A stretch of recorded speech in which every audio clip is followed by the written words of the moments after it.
네, 여러분 안녕하십니까? 네, 오늘 제가 간단히 소개하고 여러분들과 2시간 동안 금융의 이해에 대해서 이제 강의를 드릴 조정란입니다. 반갑습니다. 좀 우리가 비대면으로 하다 보니까 뭔가 좀 많이 어색하죠? 제가 지금 하고 있는 일은 금융경영연구소를 운영하고 있고요. 제가 이 금융연구소 전에는 20년 동안 여기 전남 신용보증재단에서 제가 이제 근무를 했습니다. 우리 오늘 여수에 계시는 이제 만일에 지금 사업하시는 분이 계시다 그러면 전남 신용보증재단을 이용을 하셨을 것 같은데요. 제가 2019년도까지 여수 지점장을 했습니다. 그리고 이제 2020년에 제가 이제 회사를 그만두고 지금은 제 연구소를 오픈했는데 지금 오늘 강의 들어오시는 분들이 직장에 다니시는 분들도 계시고 그다음에 이렇게 저처럼 창업해서 사업을 하고 계시는 분도 계시다고 제가 이렇게만 정보를 좀 들었습니다. 그래서 이제 대면으로 하면 여러분들과 많이 질의응답을 통해서 애로사항을 현장에서 해결해 주면서 이렇게 강의를 할 텐데 그러지 못하는 부분이 조금 아쉽기는 합니다. 오늘 제가 드릴 강의 내용은 우리가 시험을 보려고 하는 것이 아니고 우리 일상생활에서의 금융을 어떤 식으로 이용을 해야 내가 효율적으로 또 나한테 바로바로 여러분들이 제일 궁금하신 게 금리라든지 뭐 이런 것들이죠. 이런 것들을 내가 바로 할 수 있을까? 이 부분에 대한 해결을 해드릴 거고 사업하시는 분들은 이제 신용보증재단이라든지 이제 아니면 정부 정책자금을 조달받을 텐데요. 그럴 때 굉장히 좀 이자라든지 또 아니면 내가 담보가 없었을 때 어떻게 받을 수 있을까 이런 고민이 있을 텐데요. 그 부분을 제가 오늘 2번째 파트에서 말씀드릴 거고 직장에 계시든지 아니면 사업을 하시든지 간에 우리가 가장 중요한 게 사실은 개인 신용입니다. 개인 신용 관리 자체를 우리가 어떻게 하는지를 본 적이 없고 또 배운 적도 없죠. 그런데 항상 여러분들이 사회에 나와서 첫 번째 받는 질문들이 대부분 너의 신용 등급 몇 등급이야? 이런 걸로 인해서 금융기관에서도 불이익을 받기도 하고 그렇습니다. 그래서 제가 사실 지금 금융감독원의 강사로 있는데요.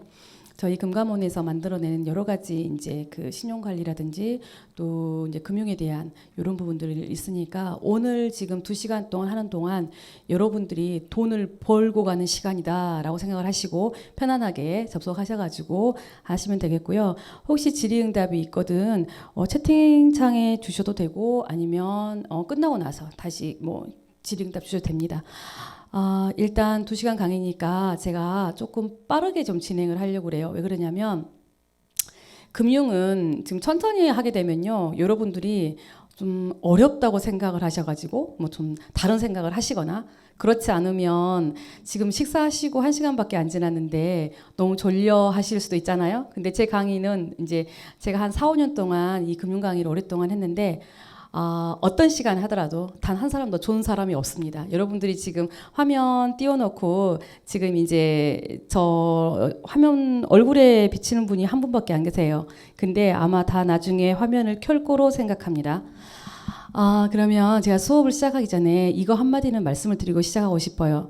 제가 이 현장에 이렇게 소위 말하는 금융 공기관에서 그만두고 나왔을 때 왜 사람들은 그만두고 나왔냐 이런 얘기 많이 하거든요. 바로 이것 때문에 그래요.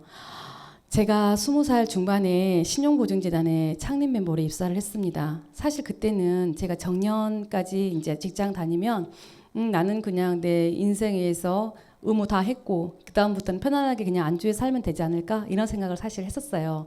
근데 실제로 제가 창업하고 나서 이제 제가 입사하고 나서 20년을 쭉 지켜보니까 20대에 만났던 우리 사업자님들이 지금도 이제 80이 넘으셨어요. 그런데도 정말 새로운 아이템을 찾아서 사업을 시작하시는 모습을 제가 보게 됐거든요. 그래서 우리의 수명이 예전에는 70, 80, 이제 많아야 100세 뭐 이렇게 갔는데 지금은 120세에 우리가 수명을 살고 있잖아요. 그러니까 여러분이 이걸 한번 생각을 잘 해보세요. 우리가 20세에 취업을 해서 65세까지 정말 길게 우리가 직장을 다닌다고 하더라도 우리가 돈을 벌 수 있는 시간은 45년밖에 안 됩니다. 그런데 실제로 우리가 돈을 써야 할 시간이 무려 55년이 남아있다는 사실 혹시 여러분들 이런 것들 많이 생각하고 계세요? 막연하게 내가 퇴직하고 나서 뭐 할까 아니면 지금 창업한 것이 맞을까? 이런 고민들 많이 하실 텐데요. 이것을 생각하신다 그러면 인생을 일모작에서 끝내시면 절대 안 되고, 지금 뭐 제가 나이를 알 수가 없으니까 2모작, 3모작으로 여러분들이 인생 설계를 다시 하셔가지고요. 취업을 하신 분들은 창업할 수도 있고 창업하시는 분들이 다시 취업을 할 수도 있습니다. 이런 식으로 인생이 파도를 타고 갈 텐데, 그렇기 때문에 오늘 제가 드릴 얘기들이 언젠가는 꼭 여러분들에게 도움이 될 거라고 생각을 해요. 창직과 창업의 얘기를 굉장히 많이 하죠. 여러분들이 지금 취업을 하시는 분도 계실 거고 스스로 직을 만들어서 이렇게 운영하고 계신 분이 있을 거고 창업을 하신 분들이 계세요. 우리는 끊임없이 4차 산업혁명이네, 인간의 수명이 연장됐네, 뭐 이런 얘기를 굉장히 많이 하지만 피부에 와닿지 않습니다. 제가 그냥 예를 들어 볼게요. 제가 20년 전에 입사를 했을 때 저희 본점이 어디에 있었냐면 여기 순천에 있는 광주은행 순천지점 2층에서 저희가 설립이 됐거든요. 그때 1층에서 근무하고 있는 직원의 수가 43명이었습니다. 그러면 현재 2021년 지금 광주은행 순천지점에 가보시면 몇 명이 근무하실 거라고 생각을 하세요? 혹시 우리 주창원 선생님 접속하셨으니까 주창원 선생님 몇 명 정도 한번 찍어보세요. 네, 현재 광주은행 순천지점 1층에는요 7명이 근무합니다. 7명이. 그러면 우리가 43명에서 7명 근무하면 나머지는 다 어디 갔을까요? 다 집으로 갔겠죠. 네, 이게 바로 현실이고요. 이게 4차 산업혁명이 도입되기 전에 단순하게 그냥 ATM이었을 때 이렇게 됐습니다. 아직 AI가 본격적으로 은행에 도입되지 않았어요. 근데 굉장히 많은 그 인공지능은 개발이 돼 있거든요. 아마 2030년이 되면 강조은행 순천 지점에는 1명 남을 겁니다. 지점장 1명. 실제로 여러분들이 2030년 유망 직종하고 검색을 하시잖아요. 그러면 사라지는 1번 직업이 바로 은행원입니다.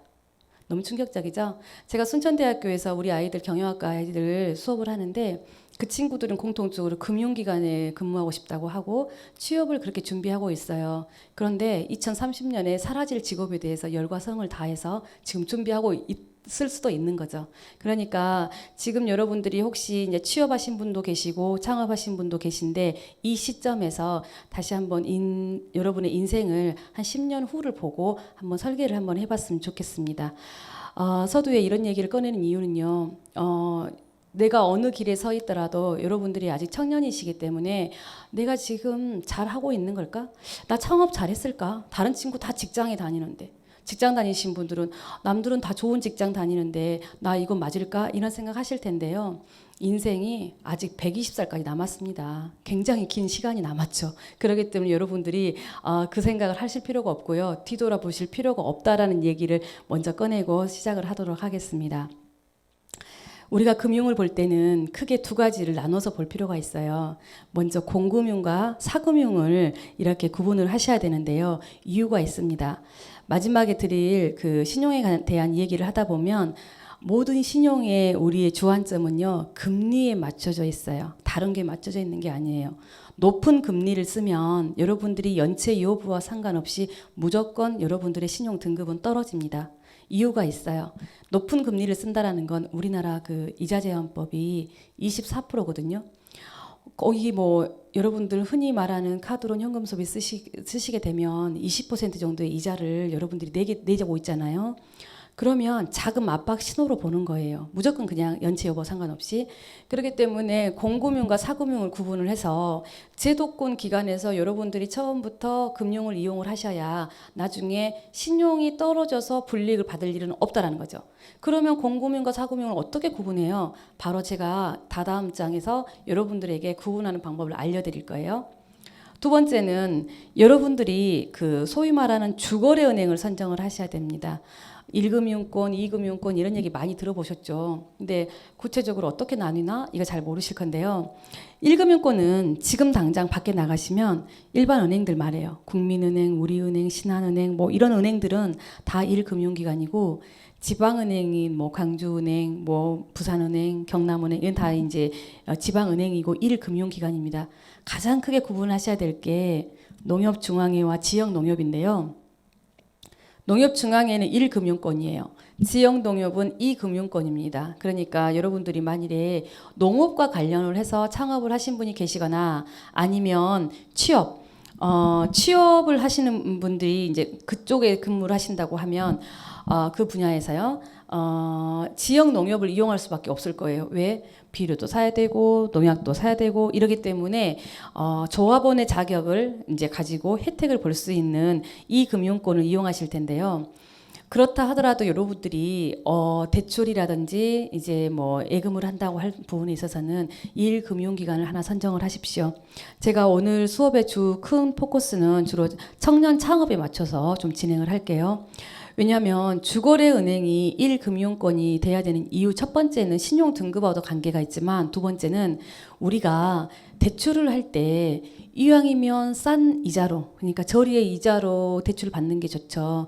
우리 정부에서 운영하고 있는 모든 정책 자금은 1금융기관하고 연계가 돼 있습니다. 그렇기 때문에 여러분들이 이 금융에서 이제 주거래은행을 선정을 하게 되면 나중에 이제 대출을 받을 때 이제 좀 높은 이자를 써야 되는 그런 문제가 생겨요. 더불어서 신용도 같이 좀 안 좋아지는 부분들이 있겠죠. 여기까지만 좀 구분을 하시고 이제 이 사이트 하나를 알려드릴 텐데 이 사이트를 통해서 여러분들이 모든 부분들을 해결하게 될 거예요. 파인이란 사이트인데요.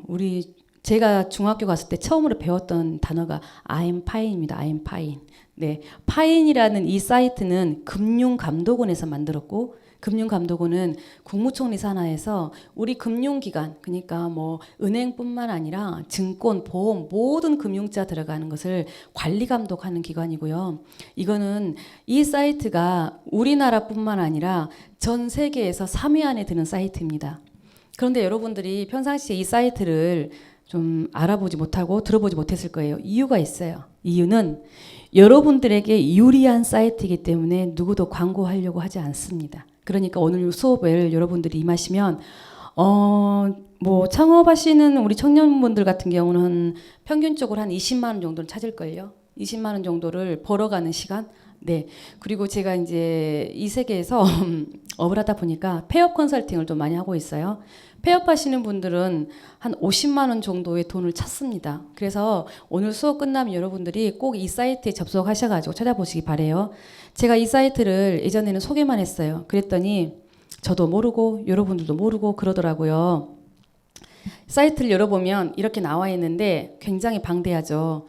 금융, 보험, 뭐 예금, 적금, 대출, 펀드, 카드 모든 금융이 이 안에 다 들어있어요. 여러분들이 막 금융교육 받고 싶어요. 뭐 금융 어쩌고 하는데 그럴 필요 없어요. 이 사이트 자체를 가지고 나와 있는 세세 분류가 다 연결되어 있는데 여러분들이 가끔 보실 거예요. 네이버에서 뭐 잠자는 내 돈 찾기, 뭐 내 보험 다 보여줘. 실시간 검색어 1위로 뜰 때 보시죠. 바로 여기 이 사이트에 연결되어 있습니다. 그래서 이 사이트를 만들기 위해서 굉장히 많은 돈과 시간을 들였고요. 이게 지금 우리 금융보험학과에서 교재로 지금 사용하고 있습니다. 우리 시중에 책이 나와 있어요. 제가 그래서 몇 가지를 보여드릴 거예요. 여러분들이 앞으로 저는 그래요. 교육이라는 것은 이론에 그치면 아무 필요가 없어요. 여러분들이 활용을 해야 그게 정말로 여러분들 거게 되는 거잖아요. 제가 몇 가지만 좀 보여드릴게요. 가운데 클릭해보면 뭐 예적금부터 쭉 나와 있는데 여러분들이 클릭을 해서 내가 예금을 하든 대출을 하든 카드를 만들든 바로 여기서 클릭을 하셔가지고 사용을 하시라는 거죠. 그 중에 이제 제가 부자 되세요. 전 부자에 관심이 많아요. 여러분도 그러신가요? 네. 저는 특히 위험 상품은 별로 안 좋아해요. 뭐 펀드라든지 이런 것들은 뭐 리스크가 있지 않습니까? 그래서 저는 정기예금을 돈이 있으면 드는 편인데 제가 정기예금을 들려고 할 때 여러분도 마찬가지일 텐데요. 은행 선정하기가 되게 좀 힘들죠. 왜? 지금 금리가 올라가고 있지 않습니까? 금년 말까지 해가지고 이제 금리가 1% 정도 오를 거예요. 현재 0.25%를 올렸고 엊그저께 또 한 번 0.2%를 올렸어요. 우리가 금리가 1%가 올라가게 되잖아요. 우리나라 지금 가계부채가 너무 심각해서 부채가 1조 2천억이 늡니다. 이자만 올려도. 그러면 어떤 문제가 생기냐. 소비가 굉장히 위축되겠죠. 지금 당장에 은행에 돈 갚아야 되니까요. 자, 근데 여러분들이 돈이 생겼어요. 지금 당장 그래서 은행에서는 돈을 모으고 있습니다. 왜? 나중에 굉장히 이제 돈이 있어야만 대출해주고 그걸로 또 은행도 부자가 될 수 있으니까 지금 높은 금리를 제시하면서 은행들이 우후죽순 막 이제 서로 모아가려고 해요. 자, 그럴 때 여러분들이 여유자금이 5천만 원이 있어요. 어떻게 은행 선정하실 거예요? 과거에는 그냥 우리 집 앞에 있는 은행 아니면 내가 주로 거래하는 은행 뭐 이렇게 갔겠죠. 이 사이트에 이렇게 붕어빵을 찍듯이 여러분이 넣을 수가 있어요. 5천만 원을 1년 동안 은행으로만 전남에 있는 곳에 해야지 아니면 저축은행 포함해야지 이렇게 해서 금융상품을 검색하시면 실시간으로 이렇게 나옵니다. 이거는 오늘 밤으로 이렇게 업데이트가 돼요. 이제 우리 금융기관의 용어로 집중이라고 하는데요. 금융기관에서 오늘 무슨 어떤 상품을 만들거나 뭐가 있으면 바로 금융감독원에 이렇게 집중을 이제 오늘 밤 기점으로 시키기 때문에 이거는 실시간으로 돌아간다고 생각하시면 되고요. 지금 보시는 것처럼 중소기업은행이 IBK D-Day 뭐 통장이라고 해서 1.45%로 가장 높은 이자를 제시를 했어요. 그러면 오른쪽에 있는 이 상세 버튼을 눌러보시면 이것이 무엇인지가 정확히 나와요. 어떤 상품인지가 나오는데 여기에서 진짜 중요한 건 뭐냐면 최고 우대금리를 눌렀을 때 중간에 나오죠. 이게 좀 달라요. 세전 이자율과 최고 우대금리는 왜 다르냐면 여러분들이 우연찮게 오늘 뭐 집 앞에 지나가고 있는데 수협에 이렇게 붙여 있는 게 있죠. 이렇게 플랜카드로 뭐 정기예금 특판 뭐 10월 30일까지 해가지고 뭐 금리 1.7% 지금 저축은행 같은 경우는 1.8%뭐 2%대까지 주는 데가 있더라고요. 이렇게 붙여놓는 경우 여러분들이 우연히 지나가야만 볼 수 있는 것을 바로 이 사이트 안에서 다 확인할 수 있다는 거죠. 현재 시점에 1.45보다 더 높이 주는 게 지금 여기 나와 있는 최고 우대금리 해서 대구은행이 1.46%를 주잖아요.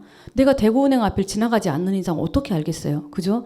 근데 여기에서 이렇게 바로 한눈으로 알 수가 있고 아까 오른쪽에 나와 있는 상세 버튼을 눌러보시면 이렇게 무슨 이게 금리인지 나와 있어요. 원래는 0.8%밖에 안 줘요. 이자를. 굉장히 요즘에 저리로 많이 금리가 떨어져 있는 상태였죠. 근데 뭐 최초로 가입하거나 목돈 굴리기 뭐에 좀 예금해주면 0.2% 더 주고 해서 최고 우대금리를 무려 0.6%까지 더 줘서 1.46%까지 준다라는 거예요. 이런 식으로 실시간으로 내가 확인을 하면 대구까지 그럼 가야 되냐? 오른쪽에 나와 있죠. 스마트폰으로 여러분들이 들면 되기 때문에 굳이 갈 필요가 없는 거예요. 그러니까 여러분 봐보세요. 은행이 더 이상 존재할 필요가 있겠습니까? 은행이 이제 필요가 없는 거예요.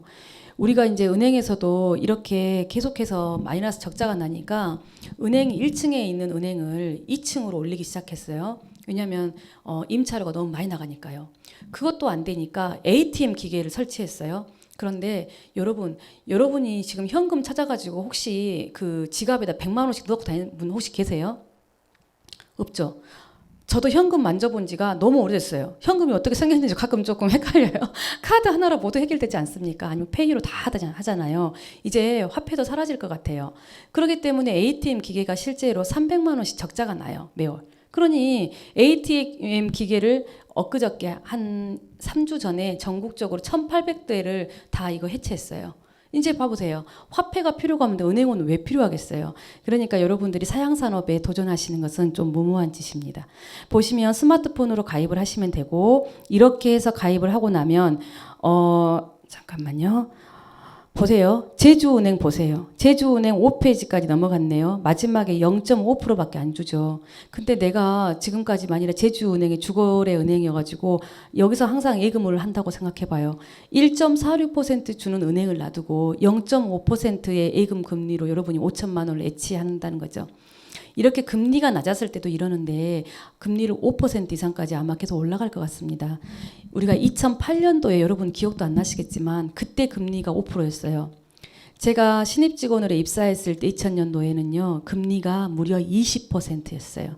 IMF 직후라서 그땐 돈만 있었으면 참 좋았을 텐데 그땐 제가 아쉽게도 돈이 없었어요. 그래가지고 20% 금리를 놓쳤는데 이렇게 금리가 올라가게 되면 이 세전 이자율이 엄청 차이가 납니다. 그래서 여러분들이 꼭 이거 활용해 보시고 이제 대출할 때도 마찬가지예요. 우리 직장 다니신 분들은 제일 큰 목적이 집 사는 거죠. 주택담보대출, 집 사는 거. 우리 창업하시는 분들은 여유자금, 창업자금이나 경영안정자금 이런 자금이 필요해요. 이랬을 때 현재 우리가 시중에서 대출을 받을 수 있는 방법은 담보하고 보증서밖에 없습니다. 그 다음에 신용. 이제 보증인 제도가 없어졌어요. 그러니까 내가 담보가 없다면 직장인들 같은 경우에는 직장 연봉이 있으니까 그걸로 직장인 이제 대출을 하겠죠. 그러나 창업자는 뭐가 있어요? 없잖아요. 담보도 없어. 그러면 신용. 그래서 신용 등급이 중요하고 이 신용을 담보로 누가 해주냐. 신용보증 기관들이 보증서란 걸 발급을 해서 여러분들에게 대출을 받게 이렇게 해드립니다. 그러면 일단은 대출의 종류에서 담보대출로 설명을 드려볼게요. 내가 집이 3억짜리가 있어요. 공시지가로 아파트예요. 여기에서 대출을 1억을 받고 싶어요. 그러면 이때도 마찬가지예요. 내가 이 사이트를 모르면 뭐 주변에 혹시 아는 지점장님 안 계세요? 아니면 누구 은행 좀 소개시켜 주세요. 이런 식으로 여러분들이 금융에 접근하거든요. 근데 여기에다가 이렇게 넣을 수가 있는 거예요. 3억짜리 공시지가를 넣고 대출 금액을 1억을 클릭하고 10년 동안 대출할게요 라고 이렇게 클릭을 하면 LTV나 뭐 DT는 다 이것을 알아서 뜹니다. 그러니까 이런 것들은 여러분들이 걱정할 필요 없고 상환하는 방식을 원금과 이자를 같이 내는 원리금 분할 상환으로 딱 선택을 했다. 그리고 나서 전국으로 한번 조회를 해봐야지 라고 조회를 하시게 되면 이렇게 실시간으로 지금 보니까 한국 스탠다드 차타드 은행이 주택담보대출로 최저 2.21%를 해준다는 거죠. 그러면 내가 원리금 분할 상환으로 했기 때문에 중요한 건 바로 월 평균 얼마만큼 갚아야 되는지 상환액입니다. 지금 보면 93만 1,825원이 나오죠. 근데 은행에 가시게 되면 이렇게 자세히 설명을 안 해줘요. 어떻게 말하냐면 고객님 3억짜리 집이 있는데 1억 정도 대출은 충분히 나올 것 같고요. 10년으로 하기 때문에 기간이 상당히 길기 때문에 상환하시는데 어려움 없을 거예요. 이렇게 하니까 여러분들은 그런 것 같네 라고 해서 그럼 이렇게 할게요 라고 했어요. 그러면 이제 신입직원 우리 청년분들이시니까 이제 지금 직장에서 받는 연봉이 뭐 한 4천, 5천 많아야 이 정도 될 정도 직급이시잖아요. 그러면 우리가 은퇴를 하고 노부부가 한 달에 쓰는 돈이 245만 원이래요, 평균. 그러면 한 사람은 한 120만 원도 쓰겠죠. 이게 노인 인구 부분들 갔을 때 은퇴하고 돈을 펑펑 쓰는 사람은 별로 없어요. 왜냐하면 더 이상 수입이 없기 때문에 좀 아껴서 많이 쓰죠. 아껴도 245만 원은 써야 되는 상황인데 자 청년이 사회활동을 한단 말이에요. 그런데 한 달에 내가 세금 빼고 한 300만 원, 350만 원 받는다. 많이 받아 300만 원 받았을 때 93만 원을 매월 여러분들이 은행에 갖다 줘야 된다면 생활하기 힘듭니다. 왜? 원룸값 내야지, 차도 굴려야지, 데이트도 해야지, 뭐 사 먹어야지, 핸드폰 값도 내야지, 생활이 안 돼요. 그러면 어떻게 되느냐? 바로 연체겠죠. 연체가 되면 어떻게 됩니까? 신용불량자가 되겠죠. 그렇기 때문에 여러분들이 이렇게 자금을 설계하시면 안 된다는 거죠. 그래서 상세 버튼을 눌러보시면 자세히 나와 있어요. 이게 어떤 상품인지. 이제 은행에서 그렇게 말을 하면 나의 수입 구조를 여러분들만 아시니까 나에게는 1억 원이 너무 과하구나. 5천만 원만 대출을 하든가 그렇지 않으면 10년이 아니라 15년으로 장기로 가든가 그렇지 않으면 거치 기간을 둬서 3년 거치 7년 분할 상환으로 가든가 이걸 여러분들이 미리 설계하고 가셔야지 은행에 가면 그냥 굉장히 빠른 속도로 여러분들한테 체크하게끔 하고 형광펜으로 그어놓은데 사인만 하게끔 하시잖아요. 그러니까 여러분들 잘 몰라요. 근데 중요한 건 또 이게 있어요. 밑에 보시면 중도상환 수수료 나와 있을 텐데 여기 49살 정도까지 되신 분도 계신다고 하니까 혹시 중도상환 수수료 내보신 분 계신가요? 계시죠? 굉장히 기분이 나빠요. 내가 돈을 떼먹은 것도 아니고 돈을 잘 갚았는데 그것도 빨리 아니 상을 주지를 못할 망정 왜 돈을 내라고 하지? 그래서 굉장히 이제 은행에서 이제 문제가 생기는데 중도상환 수수료는 은행에서 자세히 설명도 안 해줘요. 중간에 갚았으니까 무조건 갚으라고만 해요. 이게 뭐냐면 그냥 배신 수수료라고 생각하시면 돼요. 배신 수수료. 배신 수수료가 왜 나왔냐?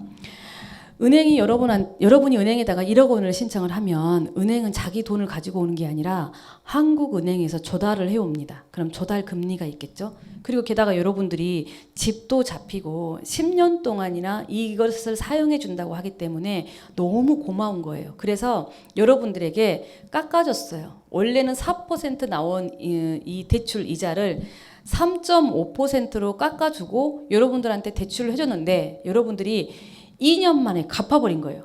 2년 만에 갚아버리면 어때요? 자기들 깎아준 거, 그 다음 한국은 조달해 온 거, 이거 다 날아가는 거잖아요. 그러니까 자기들이 중도 상환 수수료를 내라고 하는데 그것을 평생 내느냐? 그게 아니라 3년을 초과하는 경우 3년을 나와 있죠. 3년 지나면 여러분이 안 내도 돼요. 그거를 이제 손익분기점이라고 하는데 은행은 적어도 3년까지를 사용해 줘야 자기들이 깎아준 보람이 있는 거예요. 손해가 안 가요. 그렇기 때문에 여러분들이 미리 이 상품에 대해서 얘는 3년 넘어야만 중도상환 수수료를 안 내는구나를 미리 알았다면 뭐 다 갚을 돈 있으면 다른 거 먼저 갚으시고 여윳돈 쓰시다가 3년 됐을 때 이거 갚으시면 되는 거잖아요. 이거를 은행에서 자세히 설명을 해줄 수가 없습니다. 시간도 안 되고. 그래서 여러분들이 이것도 확인하고 가시고 이제 또 하나는 직접적으로 돈을 찾는 걸 두 가지를 알려드릴게요. 휴머내금하고 카드 포인트인데요. 혹시 여러분들 주기적으로 내가 휴머내금 찾거나 카드 포인트 찾으시나요? 잘 안 찾으시죠? 근데 TV에서 가끔 이런 거 보실 거예요. 전 국민이 찾아가지 않는 휴머내금이 1,300억. 바로 여기에 들어있는데 이 사이트가 좋은 점은 여러분들 주민번호가 생성된 거는 바로 태어나자부터죠. 그때부터 여러분 이름으로 만든 모든 과거의 통장, 현재까지 여기에 다 들어있습니다. 엄마가 나 몰래 만들었던 통장. 왜 만들었냐? 내 용돈 나중에 준다고 세뱃돈 다 엄마가 빼뜨려 가가지고 만들어준 경우 있잖아요. 내 이름으로 통장 보여주면서. 근데 문제는 엄마가 그 통장을 잊어버렸어. 그래서 그 돈이 그냥 휴머내금으로 묶이는 경우도 많이 있습니다. 이런 것들을 오늘 찾게 되는 거예요. 제가 몇 가지 보여드릴게요. 이 사이트로 다시 돌아가 보면 잠자는 내 돈 찾기가 바로 휴머내금이고요. 아랫단에 나와 있는 서민중소기업 서민금융 1332 이거 기억하세요. 마지막 시간에 우리 신용등급을 조회할 수 있는 무료 사이트입니다. 이거 기억하시고 오른쪽 하단에 제도권 금융회사 조회가 나와 있죠. 이게 바로 공금융과 사금융을 구분하는 이 사이트인데요. 여러분들이 오늘 밖에 나가셔 이런 거 있죠. 뭐 페페저축은행. 아니 이 페페저축은행은 이게 대부업이야 금융기관이야 여기 보니까 이자를 2.2%까지 준다고 하는데 여기 대출 내가 여기다가 예금해놔도 돈 안 뜯길 수 있나 이런 생각이 드시잖아요. 이 제도권 금융회사 조회를 하고 클릭을 하시게 되면 거기에 나와 있습니다. 이게 우리나라 돈인지 일본 돈인지 우리가 소위 말하는 예금자 보호 5천만 원까지 되지요. 그 예금자 보호 대상이 되는 은행인지 아닌지 이게 상세적으로 나와 있으니까 여러분이 하나하나씩 앞으로 이제 이 사이트를 통해서 챙겨가시면 되는데 잠자는 내 돈 찾기를 한번 해볼게요. 아까 제도권 금융회사 저희가 이렇게 나옵니다. 신용협동조합법에 따라서 예금보험 적용이 된다. 여수 신협을 제가 넣어봤어요. 여수 신협은 예금자 보호에서 우리가 말하는 그 예금보험공사에서 해주는 것이지 않고 신협 자체적으로 조성된 기금으로 이렇게 예금을 보장을 해줍니다. 그리고 이제 이 말이 나왔으니까 설명드리면 여러분들이 쪼개가지고 저축은행별로 이렇게 5천만 원까지 예금자 보호가 되거든요. 그때 중요한 거는 원금 플러스 이자 합해서 5천만 원까지예요. 그러니까 5천만 원 된다고 해서 5천만 원을 다 넣으시면 안 되고 4,500만 원만 넣으시는 거예요. 그래야 발생될 이자까지 여러분들이 혹시 이 여수 신협이 파산을 하더라도 다 받을 수가 있어요. 그러니까 그것도 참고를 한번 해보시고 내 계좌 한눈에 이렇게 나옵니다. 아까 잠자는 내 돈 찾기 여러분 공인인증서 넣게 되면 이거 제 겁니다. 제 통장인데 엄청 많죠. 물론 돈은 하나도 없어요. 돈은 없고 비활동성 계좌, 활동성 계좌로 나눠져 있는 제가 과거 아기 때부터 제 주민번호로 만들어진 은행들입니다. 여기에서 여러분들이 중요한 거 뭐냐면 제가 농협중앙에 하나를 클릭을 해볼게요. 농협 거를 클릭했더니 제가 비활동성 계좌와 활동성 계좌 이렇게 두 개로 나눠져 있죠. 비활동성 계좌가 바로 휴머내금인데요. 여러분들 이런 거 있지 않습니까? 지금 2번 보면 7,383원 이런 거 있죠. 여러분 통장에 끝전에 나와 있는 거. 근데 여러분 안 찾으시죠? 왜 안 찾으세요? 너무 번거롭죠? 이런 거 진짜 다 대부분 통장에 다 있을 거예요. 이거 현실적으로 직장 다니시는 여러분들이 찾으려면 어떻게 해야 되냐면 오늘 휴가를 내야 돼요. 휴가를 내고 그다음에 금융기관에 농협중앙에 가잖아요. 대기번호 40번. 40명 기다려가지고 통장이 없죠. 2009년에 만들었으니까. 그러면 제가 2,000원을 주고 통장을 만들어요. 그리고 나서 7,383원을 찾고 밖에 나오면 내 차는 견인해 가고 없어요. 맞죠? 이게 대한민국의 현실이에요. 그러니 누가 7,383원을 찾아요? 근데 여러분 옆에 나와 있는 주황색 버튼 있죠? 신청 버튼. 이거를 클릭하시면 실시간으로 7,383원 여러분이 쓰고 있는 아무 통장 그냥 일반 보통예금 통장이라고 하죠. 넣게 되면 끝장까지 다 들어옵니다. 바로 1초 만에. 그러니까 이런 돈을 오늘 찾으시게 되면 평균적으로 20만 원을 찾는다니까요. 정말 이런 게 너무 많이 있어요. 저는 이렇게도 찾았고 밑에 있는 활동성 계좌 보시면 이번에 제가 지금 박스를 쳐놨는데 208만 원을 찾았어요. 저는 금감원의 강사잖아요. 날마다 이렇게 찾으라고 해놓고 저는 사실 처음에 안 찾았어요. 뭐 좋은 사이트가 뭐지? 강의만 잘하면 되지? 이런 생각을 했어요. 그러다가 제가 들어가 봤더니 208만 원이 있더라고요. 그래서 이게 뭐지? 저는 기억도 안 나는 통장이고 심지어는 대인동 지점을 가본 적도 없어요. 여러분도 분명히 이런 거 있을 거예요. 뭐냐면 내가 적극적인 정보 탐색을 하지 않았고 두 번째는 지금 당장 쓸 게 아니에요. 그런 통장에 휴문예금이 있는데 전 국민들한테 평균적으로 제일 많이 남아있는 곳이 바로 아이들 스쿨뱅킹 통장이래요. 아이가 대학을 가거나 아이가 고등학교 딴 데로 가게 되면 그 학교에서는 그 스쿨뱅킹 통장을 안 쓰는 경우가 많아요. 스쿨뱅킹 통장이 대부분 뭐 온해농협 뭐 이러거든요. 거기에 제일 많이 남아있고 남자분들은 군 장병 통장에 제일 많이 남아있다고 합니다. 그러니까 오늘 여기 들어가서 한번 여러분 찾아보세요. 208만 원은 제가 어떻게 넣게 됐냐면 저희 부장님이 제가 2009년에 이제 신보에 다니고 있을 때 이런 거 있잖아요. 자기 와이프가 그 농협중앙회를 다녀요. 그러니까 이런 신청서를 갖고 와가지고 다 모여봐. 여기다 사인해. 부장님 이게 뭐예요? 그랬더니 이렇게 말씀해 주셨어요. 이게 주택청약종합저축이 여러분 요즘에 집 살 때 많이 쓰이죠. 과거에 처음 나왔을 때는 이게 뭔지를 몰라요. 그러니까 이렇게 말씀하시대요. 나중에 집 살 때 좋아. 그리고 원금이 다 보장되니까 그냥 들어. 안 들면 제가 부장님한테 찍힐 것 같고 해서 그냥 들어놨죠. 근데 이게 뭔지를 모르니까 뭐 있는지도 몰랐어요. 그러다가 제가 순천 살고 있거든요. 순천 신대지구에 아파트가 막 생기면서 주택 청약 종합저축이 있으면 가점이 있대요. 그때는 크로스 체크가 안 돼가지고 제가 국민은행에 들었어요. 근데 기간이 6개월로 너무 짧았죠. 당연히 떨어졌겠죠. 이게 12년짜리가 있었는데 말이죠. 그래서 제가 여기 가니까 208만 원이 있고 이자만 38만 원이 붙어 있더라고요. 그래서 지금 해지하지 않고 있어요. 여러분도 반드시 이런 게 있다라는 거죠. 특히 보험 해지되는 게 많아요. 그러니까 자차 보험인데 5년 납입, 10년 보장. 한 350만 원, 60만 원 정도가 들어있는 거죠. 이렇게 찾는 분도 꽤 보았습니다. 여러분 꼭 찾아보시고 그 다음에 여러분들 그 카드 포인트 주기적으로 찾으시나요? 잘 안 찾으실 거예요. 왜 안 찾냐면 여러분들한테 이렇게 문자 온 건 기억나실 거예요. 귀하의 카드 포인트 225원이 다음 달로 소멸될 예정입니다. 받으시죠. 그래, 받는데 왜 그럼 난 안 찾냐? 어떻게 찾는지도 모르고 220원쯤이야 뭐 사라져라 난 돈 많은데 이런 생각하고 계시죠. 근데 왼쪽 봐보세요. 자녀 포인트 24,414원 있는데 225원씩 매월 사라져서 0으로 만들겠다라는 거예요. 근데 문자는 한 번밖에 안 오니까 여러분들이 모르는 거죠. 저도 보세요. 제 건데 2020년 12월 29일 날 저에게 225원이 사라진다. 언제부터? 소멸 예정월이 2022년 1월부터. 그래서 저는 이 사실을 아니까 허겁지겁 들어가서 66,000원, 5,700원, 24,000원 다 찾았겠죠. 처음에 제가 이거 금감원에서 만들었을 때 들어가 보니까 카드 포인트만 48만 원을 찾았어요. 정말 미쳤죠. 그래서 여러분들이 이렇게 포인트 찾고 오늘 휴무예금만 찾으셔도 이 강의 잘 들었다라는 생각이 드실 겁니다. 꼭 찾아보세요. 또 몇 가지만 잠깐 보여주시면 보험도 마찬가지예요. 우리 직장인들 특히 보험 많이 드셔요. 굉장히 보험은 여러분 투자가 아닙니다. 투기도 아니에요. 미래에 있을 수 있는 혹시 발생할 수 있는 그 리스크에 대한 해지 수단인데 내 급여에 내 소득의 10% 이상 여러분이 보험을 넣게 되면 손해가 될 거예요. 그러니까 포트폴리오를 구성할 때 우리 사업하시는 분도 마찬가지예요. 내 소득의 10% 미만을 드세요. 근데 하다 보면 굉장히 보험이 많이 들게 돼요. 근데 여러분들이 보험을 들기 위해서 먼저 내 보험이 뭐가 들어있는지를 보시라는 거예요. 그러면 여기 보시는 것처럼 한눈에 지금까지 내가 들었던 보험이 다 보이거든요. 다 나와 있어요.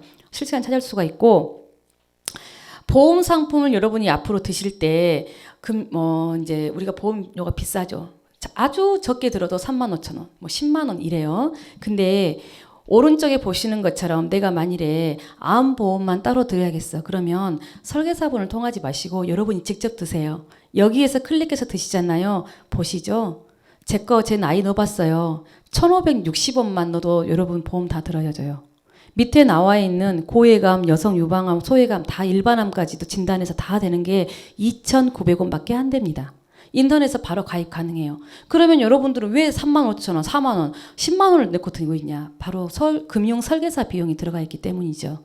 그래서 여러분들께서 현재 갖고 있는 보험 중에서 그럼 어떻게 해요? 전 보험이 너무 많이 들어있는데. 실제로 폐업 컨설팅을 들어가 보면 어떤 분들이 보험만 300만 원씩 내는 분이 계세요. 월. 보험 때문에 폐업을 못 하겠다는 거예요. 어떻게 해야 되냐고. 그러면 여러분들이 이렇게 해야 됩니다. 일단 보험 중에서는요, 가장 오래전에 들었던 보험은 유지하세요. 물론 최근에 해지하면 그게 원금 손실은 가장 많아요. 그러나 오래전에 들었던 보험의 혜택의 범위가 어마어마하게 많습니다. 왜 그러냐면 시간이 지나면 지날수록 여러분들 그때 당시에 들었던 암이 지금은 경계성 종양이 되어 있거나 암이 아니에요. 그러면 내가 만일에 경계성 종양인 만일 거대 세포종에 100만 명이 한 명 걸린다는 거대 세포종에 걸렸어요. 과거에는 암이었기 때문에 그때 당시에 여러분들 약관에가 암으로 책정되어 있어서 암 진단비 3천만 원 받습니다. 그리고 거기에 대한 치료비 다 받아요. 현재 시점에서는 국민건강보험관리공단에서 모두 다 치료해 줍니다. 알약 하나에 70만 원짜리를 다 해준다는 거예요. 영원으로. 그러니 여러분들이 보험이랑 아까 말했잖아요. 미래에 있을 수 있는 해지 수단이라고. 리스크에 대한 해지 수단이니까 그 보험은 유지해놓고 최근에 중복으로 들었다면 그 보험은 차라리 해지하는 게 나아요. 빨리 그냥 해지하시고 내 수입의 10% 미만으로 떨치고 혹시라도 보니까 우리 집에 가족력이 있어가지고 암에 많이 걸려. 그러면 이런 식으로 골라가지고 2,900원짜리 보험 드시면 돼요. 아시겠죠? 돈이라는 것은요, 여러분 저도 직장 생활을 20년을 해봐서 알겠는데 제가 퇴직할 때 보니까 퇴직금 이외에는 남는 게 하나도 없어요. 제가 사치를 하는 것도 아니고 아무것도 안 해. 도대체 돈을 어디서 썼는지 모르겠어요. 근데 생활하면 끝나버려요. 결론은 돈을 번다라는 거는 내가 버는 것도 중요하지만 관리를 잘하는 게 굉장히 중요해요. 사업하시는 분도 마찬가지예요. 매출이 올라가면 올라갈수록 원가도 많이 들고 직원도 더 써야 되고 하기 때문에 실제로 나에게 들어온 수입은 그렇게 매출액 대비해서 크지 않습니다. 이것도 여러분이 알아두시면 되겠고, 요즘에 그래서 예금 금리가 낮으니까 모르겠다. 제가 이제 청년들 이렇게 강의 들어가잖아요. 그분들이 다 뭐라고 있냐면 여러분도 많이 하시죠? 주식, 비트코인 이런 걸 하는 거예요. 그래서 저한테 쉬는 시간에 그래요. 너무 성이 안 찬다는 거예요. 자기는 비트코인 이거 밤새 할 수 있고 24시간 할 수 있고 주식 30% 왔다 갔다 할 수 있기 때문에 자기는 이게 더 좋대요. 근데 여러분 그러다 폭망하는 사람 많이 봤습니다. 이제 펀드를 하시고 싶으시면 만약 주식형 펀드를 하고 싶다. 그러면 여기 들어가셔가지고 보시면 1년 수익률이나 6개월 수익률이나 이게 쫙 나와 있어요. 여러분들이 자산운용사에다가 만일에 삼성증권에다가 맡긴다고 하더라도 기본적으로 내가 알고 있어야겠죠. 그래서 이런 식으로 들어가서 공부를 여기 사이트에서 하시면 되는 거예요. 멀리서 찾을 필요 없고요.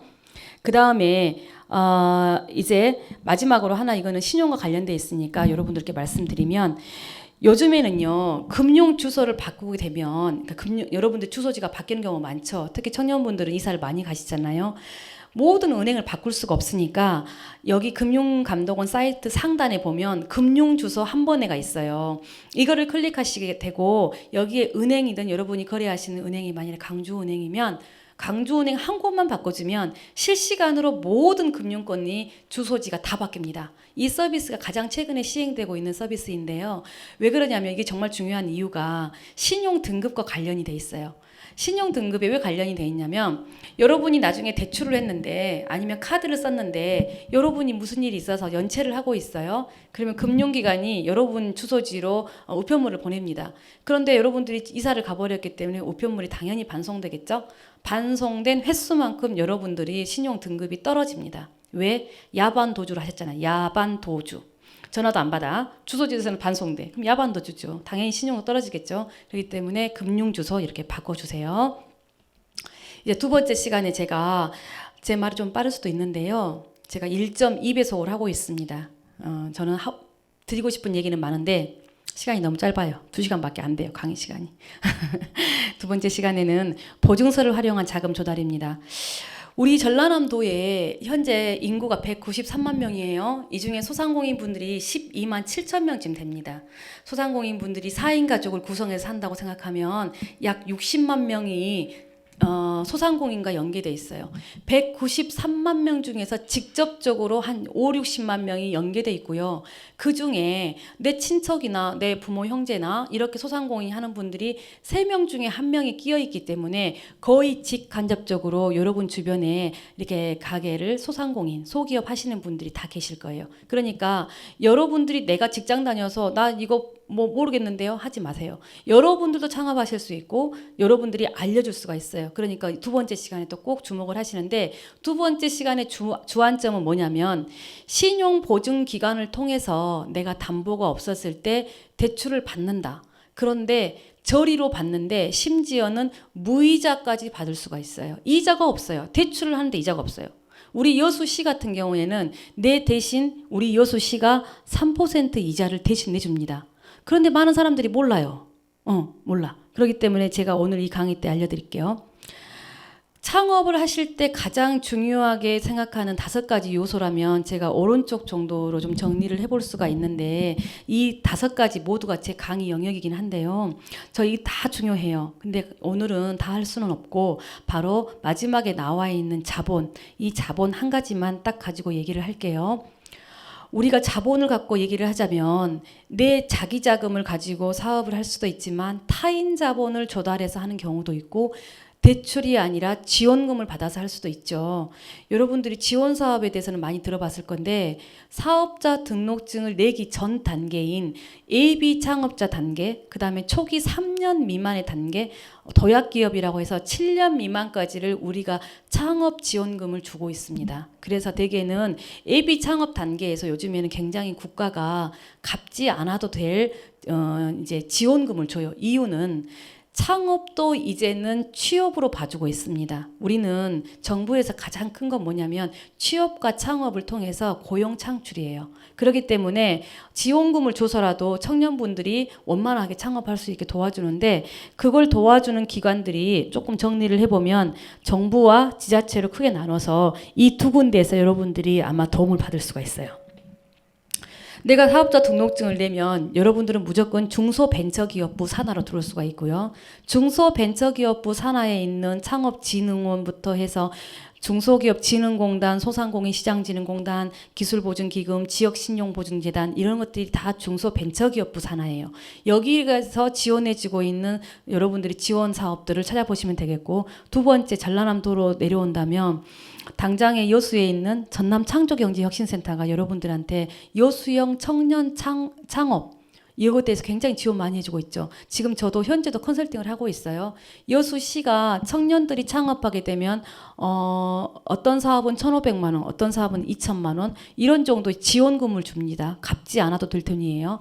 그리고 나서 거기에 끝나는 게 아니라 저와 같은 전문가들의 컨설팅과 멘토링을 또 붙여줘요. 이런 식으로 직접 여수시가 하기가 힘들기 때문에 전남창조경제혁신센터에 주로 많이 위탁을 해놨고 뭐 전남테크노파크나 중소기업진흥원, 농업실용화재단 뭐 이런 곳에서 주로 창업 지원금을 많이 해주기 때문에 모든 정부 사업들은 주로 상반기에 나옵니다. 3월, 4월, 5월 이 사이에 공고문들을 유심히 보세요. 그럼 여러분들 혹시 창업을 준비하고 계시다 그러면 지원 사업을 통해서 특히 청년이시잖아요. 그렇기 때문에 굉장히 많이 지원금 받을 수 있어요. 받고 사업을 이제 나머지는 자기 자금 이제 두 번째 설명드릴 자기 자금을 통해서 이제 여러분들이 사업을 버물려 가지고 하시면 되겠죠. 내 자기 자금이 많다면야 뭐라고 이렇게 강의를 듣겠습니까? 돈 그냥 내 거 쓰면 되지. 그런데 우리가 아무리 자기 자금이 많아도 사업을 하시게 되면 또 돈이 필요해요. 그래서 타인 자본이 필요한데 이 타인 자본이 지금까지는 이제 금융기관을 통해서 여러분들이 많이 돈을 빌리죠. 차입한다고 하는데요. 오늘은 딱 찍어서 은행을 통한 차입금, 그 다음에 보증서를 활용하는 방법 이 두 가지로 여러분들에게 설명을 드릴게요. 보증서를 발행해 주는 기관은 국내 신용보증기관이 크게 지금 보시는 것처럼 세 개로 나눠집니다. 신용보증기금, 기술보증기금, 지역신용보증재단. 여러분들이 이제 청년들이 창업을 할 때는 이제 제가 5분만 더 하고 여러분 쉬는 시간 드릴게요. 10분 쉬었다가 그 다음 하도록 하겠습니다. 이건 중요한 부분이에요. 쉽게 설명을 드리면 이 세 가지 기관이 있는데 차이점이 뭐예요? 라고 물어보신 분들 되게 많거든요. 차이점은 이거예요. 내가 병아리 단계예요. 병아리였을 때는 지역신용보증재단을 가시는 거예요. 우리로 말한다면 전남신용보증재단 여수 지점을 가시는 거예요. 병아리였을 때. 그래서 그런 3천만 원 정도의 플러스 마이너스 되는 돈을 여기에서 보증서, 이 보증서를 통해서 은행에서 담보 대신에 넣고 대출을 받는 거예요. 이렇게 하시면 되고, 내가 이제 병아리가 중딱이 됐어요. 중딱이 됐는데 알을 엄청 잘 낳아요. 즉 매출이 엄청 많이 나오는 기업이야. 그러면 신용보증기금으로 가세요. 신용보증기금 여수 지점이 있죠. 거기 가시면 돼요. 근데 병아리가 중딱이 됐는데 기술력이 있어. 막 날아다녀. 병아리가 날아다녀. 제트기처럼 날아다녀. 기술력 엄청 뛰어난 거죠. 이런 사람들은 순천에 있는 기술보증기금 순천 지점으로 가시면 돼요. 이렇게 즉 무슨 말이냐면 정부가 만들 때 중소기업들한테 이렇게 보증을 해주는 것이 신용보증기금. 벤처붐이 불었어요. 1989년에. 그래서 벤처기업들한테 기술력을 심사해서 해주는 것을 기술보증기금 부산에 생겼죠. 그 다음에 IMF 터지면서 소상공인들 다 이제 망하고 있고 지원해주는 기관이 없어요. 그래서 지역신용보증재단을 만들었죠. 그래서 전남신용보증재단이 2001년에 설립됐고 제가 거기에 창립 멤버로 들어가서 20년 동안 아주 열과성을 다해서 직장을 다녔습니다. 물론 퇴직을 했습니다. 이곳을 여러분이 이용하시면 되는데 우리 주변에 있는 이런 그 뭐 작은 가게들 있죠. 소상공인이라고 하지 않습니까? 이분들은 지역신용보증재단을 가시면 되고 밑에 나와 있는 중소벤처기업진흥공단과 소상공인시장진흥공단의 역할은 뭐냐면 여기에서 중복은 되지 않아요. 이분들이 다시 한번 직접 대출을 또 해주는 기관이에요. 위에 나와 있는 기관들은 보증서를 통해서 대출을 해준다면 밑에 있는 얘들은 지들이 추천서도 발급해주고, 추천서라는 것은 이자를 싸게 해주는 거예요. 그것도 해주고 직접적으로 대출도 해주고 이런 기능을 갖고 있어요. 이 5가지를 일단 기억해 놓으시고 중요한 건 기술보증기금과 신용보증기금은 정부가 직접 운영하기 때문에 중복해서 받을 수 없어요. 신보를 받으면 기보를 못 받아요. 기보를 받으면 신보를 못 받습니다. 다만 신보 받고 지역신용보증재단 중복해서 받는 거 가능해요. 기술보증기금 받고 지역신용보증재단 받는 거 가능합니다. 밑에 있는 두 애들은 어디에도 중복에 대한 걸리는 문제는 없어요. 여기까지 이 부분을 이해하시면 되겠어요. 충분히 쉽죠? 구분이 되죠? 이 공만 제가 설명을 드리고 쉬는 시간 10분 가질게요. 여러분들은 옆에 그 연두색 공이에요. 바로 기업이죠. 기업이 지금까지 대출을 받으려고 하면 금융기관을 바로 갔어요. 그러면 금융기관을 바로 갈 사람은 누구냐? 담보가 있거나 신용도가 아주 좋은 사람은 금융기관으로 바로 가십시오. 이 전제 조건은 지금 뭐냐면 사업자 등록증이 있는, 지금 사업자 등록증이 있는이에요. 예비 창업자가 아니라. 이런 사업자 분들께서 대출을 받으실 때는 신용보증기관에 갑니다. 좀 전에 설명드렸던 신보든 기보든 지역신용보증재단이든 아무데도 좋아요. 나한테 맞는 기관을 찾아가시면 여러분들의 신용도와 현재 하고 있는 사업을 평가를 해서 담보 없이 금융기관으로 여러분들을 대신해서 보증서란 걸 발급하고, 이분이 돈 못 갚으면 나중에 제가 대신 갚아줄게요 라고 하는 보증서를 발급합니다. 그러면 금융기관의 입장에서는 굉장히 오케이 땡큐죠. 정부가 망할 일이 없기 때문에 이것을 담보로 해서 여러분들한테 대출을 해줍니다. 만일에 제가 3천만 원짜리 보증서를 전남신용보증재단 여수 지점에서 받았어요. 그러면 금융기관이 이것을 보고 안심하고 여러분들에게 3천만 원 대출을 해주는데 이때 얘네들은 은행에서 이자를 3.5% 정도 받습니다. 1년에. 땅 짓고 헤엄치기인데도 불구하고 3.5%를 받아요. 그리고 나서 신용보증기관이 여러분들한테 보증을 해줄 때 받는 보증 수수료가 한 0.8%쯤 됩니다. 그러면 1,000만 원을 가지고 얘기를 해볼게요. 1,000만 원의 이자가 35만 원, 보증 수수료가 8만 원. 그러면 총 더하면 43만 원의 1년의 비용이 발생을 하겠죠. 그러면 여러분들이 1,000만 원을 대출을 받을 수가 있는 거예요. 그리고 여러분이 돈을 1,000만 원 못 갚으면 누가 갚아줘요? 이 보라색 공인 신용보증기관이 대신 갚아줍니다. 그리고 여러분은 어떻게 될까요? 신용불량자가 되겠죠. 이렇게 되는데 여기에서 여러분 한 가지 주목할 점이 이 35만 원의 이자가 너무 비싸요. 이것을 대신해 줄 수 있는 기관이 바로 자금 추천 기관인데 자금 추천 기관은 무료예요. 대신 이자를 내주는 거예요. 여러분의 그 35만 원을 우리 전남 순천과 광양은 최대 3천만 원까지를 대신 내줘요. 그래서 무이자예요. 우리 여수는 3%를 대신 내줘요. 최대 5천만 원까지를 대신해. 그렇기 때문에 여러분들이 3.5%를 결정이 됐다 이자가. 그러면 여러분들은 0.5%인 5만 원만 내면 돼요. 나머지 30만 원은 우리 여수시가 내주고 있습니다. 언제까지? 최대 2년까지요. 이게 최상의 방법이겠죠. 나를 대신해서 신용보증재단이 보증서를 발급해주고 나를 대신해서 우리 여수시가 내주는 이자를 은행은 받아가고 나는 이자 5만 원만 내고 얼마나 좋습니까? 그죠? 이것이 바로 제가 오늘 설명드리려고 하는 그 보증서를 활용한 자금 조달의 가장 핵심이에요. 그래서 여기까지 여러분들이 어려운 말이 나와서 머리에 쥐가 날 테니까 10분 쉬었다가 3시에 접속을 하시면 제가 자세히 설명 다시 드리겠습니다.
네, 쉬는 시간 잘 쉬셨습니까? 어렵지 않죠? 알고 보니까 굉장히 쉽죠. 제가 여러분들이 좀 전에 좀 어려운 용어가 두 가지 나왔는데 하나가 보증서, 하나가 추천서. 이 두 가지가 시장에서 굉장히 좀 혼재되어 있습니다. 그래서 이것 때문에 금융기관이랑 그다음에 이제 보증기관, 그다음에 이 자금을 추천해주는 우리로 말한다면 여수시랑 여기에서 세 박자가 맞아야 되는데 이 세 박자가 맞지를 않아요. 그래가지고 굉장히 이것 때문에 분쟁이 심합니다. 이유가 있어요. 오른쪽에 나와 있는 추천서는 말 그대로 요건주의라서 여수시에 살고 있고 여수시에서 사업하시는 모든 분들, 즉 유흥, 사치, 향락만 빼고 모든 업종이 가능합니다. 이 추천서 받는 것이 최대 5천만 원까지 받을 수가 있어요. 그러면 A라는 고객은 다른 데도 아니고 여수시가 5천만 원짜리 융자, 즉 추천서를 해줬는데 은행에서는 겉들도 보지도 않고 신용보증재단에서도 그래서 뭐 이렇게 하고 있으니 너무 화가 나겠죠. 그렇지 않겠습니까? 즉 무슨 말이냐면 보증서는 내가 갚을 수 있는 능력 그리고 내가 지금 현재 처해 있는 상황, 신용등급이나 자산이나 부채나 매출액을 가지고 판단을 해서 너는 3천만 원 정도까지만 해줘야 될 것 같아. 네가 이 정도만 갚을 수 있을 것 같아. 라고 보증서를 끊어주는 곳이고 오른쪽에 나와 있는 추천서는 그냥 묻지도 따지지도 않고 여수 사람이면 다 해주는 거예요. 사업자 있는 분들한테. 그러니까 그렇게 말을 해주는 것이 아니기 때문에 고객 입장에서는 내가 어렵게 나 뭐 추천서 이렇게 나도 그냥 복잡하게 서류 다 내고 받아왔는데 왜 이렇게 다른 데에서는 나한테 이렇게 등한시해? 이유는 나중에 신용보증재단은 자기들이 대신 돈을 갚아줘야 되잖아요. 그 대신 물어줘야 되는 것이고 우리 여수시에서는 물어주는 개념이 아닌 거잖아요. 여러분들이 원인 행위인 대출이 일어났을 때 무엇이 됐든 대출이 일어났을 때 거기에 이자를 지원해주는 기능이기 때문에 이 담보의 기능이 없어요. 담보의 가치가 없는 거예요. 무조건 담보든 보증서든 내가 대출을 일으켜야 해요. 거기에 따라서 이 추천서가 유효합니다. 그러니까 조금 전에 설명드렸던 아래 하단에 나와 있는 파란색 공의 자금 추천 기간 모두는요. 즉 융자는 담보가 아니에요. 그래서 여러분들이 귀농귀촌 교육을 받으시면요. 뭐 1억 원까지 융자를 1%로 해줘요. 그럼 여러분들은 마치 1%로 여러분들이 대출을 받는다고 생각하는데요. 대출 못 받아요. 담보 없으면. 그건 추천서일 뿐이에요. 마찬가지로 오른쪽에 나와 있는 여수시가 발행해주는 소상공인 추천서는 그냥 추천서일 뿐이에요. 이자를 보강해주는. 그러니까 왼쪽에 나와 있는 보증서를 받을 수 있어야 해요. 보증서를 받으려면 어떤 게 필요하냐? 바로 이런 것들이 필요해요. 사업성 상환 능력 신용도요. 사업이란 것은 현재 상태에서 매출액을 보면 되겠죠. 그 다음에 상환 능력은 빚이 너무 많아. 너무 부채가 많으면 여러분들 갚기가 힘들죠. 부채 능력 같은 걸 봅니다. 신용도. 가장 중요한 게 이제 우리는 소상공인이나 소기업은 기업의 신용이 크게 있질 않아요. 뭐 BBB 등급, 뭐 A 등급 이런 게 별로 나오지 않고 대부분 여기는 지금 재무제표를 만드는 곳이 아니라 부가세 이걸로 해서 하시는 분들이기 때문에 이분들 같은 경우에는 현재 상태에서 개인의 신용 등급이 가장 중요한 겁니다. 그러니 오늘 이제 이 시간에 할 신용 등급을 그러면 어떻게 올릴 수 있을 것인가가 오늘 수업의 가장 큰 이제 주안점이에요. 이 시간에는. 이렇게 신용보증재단에 여러분들이 가지고 갈 서류는 아래 나와 있는 붉은색 글씨가 보이죠? 사업자 등록증, 신분증, 임대차 계약서. 만일에 여러분이 법인이시라면 법인과 관련된 서류, 즉 재무제표, 뭐 그다음에 주주 명부라든지 그다음에 뭐 정관, 뭐 이런 것들 있지 않습니까? 법인 관련 서류, 요걸 가지고 가시면 되고요. 나머지는 다 행정정보 여러분들이 제공 동의서에서 사인해주면 그걸 통해서 재단에서 발급합니다. 그러니까 이 정도 서류만 갖고 가시면 되고요. 그 다음에 이 추천서의 종류를 설명드릴게요. 좀 전에 말씀드렸던 것은 이런 능력을 보고 여러분들한테 맞게끔 보증서를 끊어준다면 이제 설명드릴 추천서 몇 가지가 있는데 요거 잘 기억하시면 여러분 돈이 됩니다. 전라남도 소상공인 창업자금 추천서는 뭐냐면 우리 여수시가 이자를 대신 지원해 주는 것처럼 우리 전라남도가 광역자치단체가 있고 지방자치단체가 있지 않습니까? 전라남도에서는 전라남도에서 사업하신지 창업하신지 2년 미만의 소상공인들 누구에게나 아까 그 유용사치 향락 빼고요. 누구에게나 업체당 최고 1억 원 범주 내에서 여러분들이 이자를 2.5%를 대신 내줍니다. 무엇을 통해서만? 신용보증재단의 보증서와 신용보증기금, 기술보증기금의 보증서 또는 최근에는 부동산 담보도 들어가 있습니다. 그래서 무엇으로 됐든 간에 여러분들께서 대출을 일으킨다고 하면 전라남도 소상공인 창업자금 추천서를 발급을 해줘요. 누가 해주냐? 전남도의 돈이지만 전남신용보증재단에 위탁을 해놨어요. 그래서 이 자금이 여기서 중요해요, 여러분. 분기에 나와요. 모든 정부 자금은 상반기 또는 분기에 나옵니다. 이 좋은 자금 추천서를 상시해 주는 게 아니라 돈의 규모가 한계가 있기 때문에요. 1월 14일, 4월 1일, 7월 1일, 10월 1일 지금 10월 자금이 나와서 어떤 지점은 이미 소진이 됐고요. 어떤 지점은 현재도 발급해 주고 있어요. 그러면 내가 지금 사업하는 사람이에요. 그러면 내가 지금 부동산 담보도 금년엔 가능하다고 했으니까 부동산 담보로 1억을 대출을 일으키면 여러분들 은행 가보세요. 4% 이자를 받아요.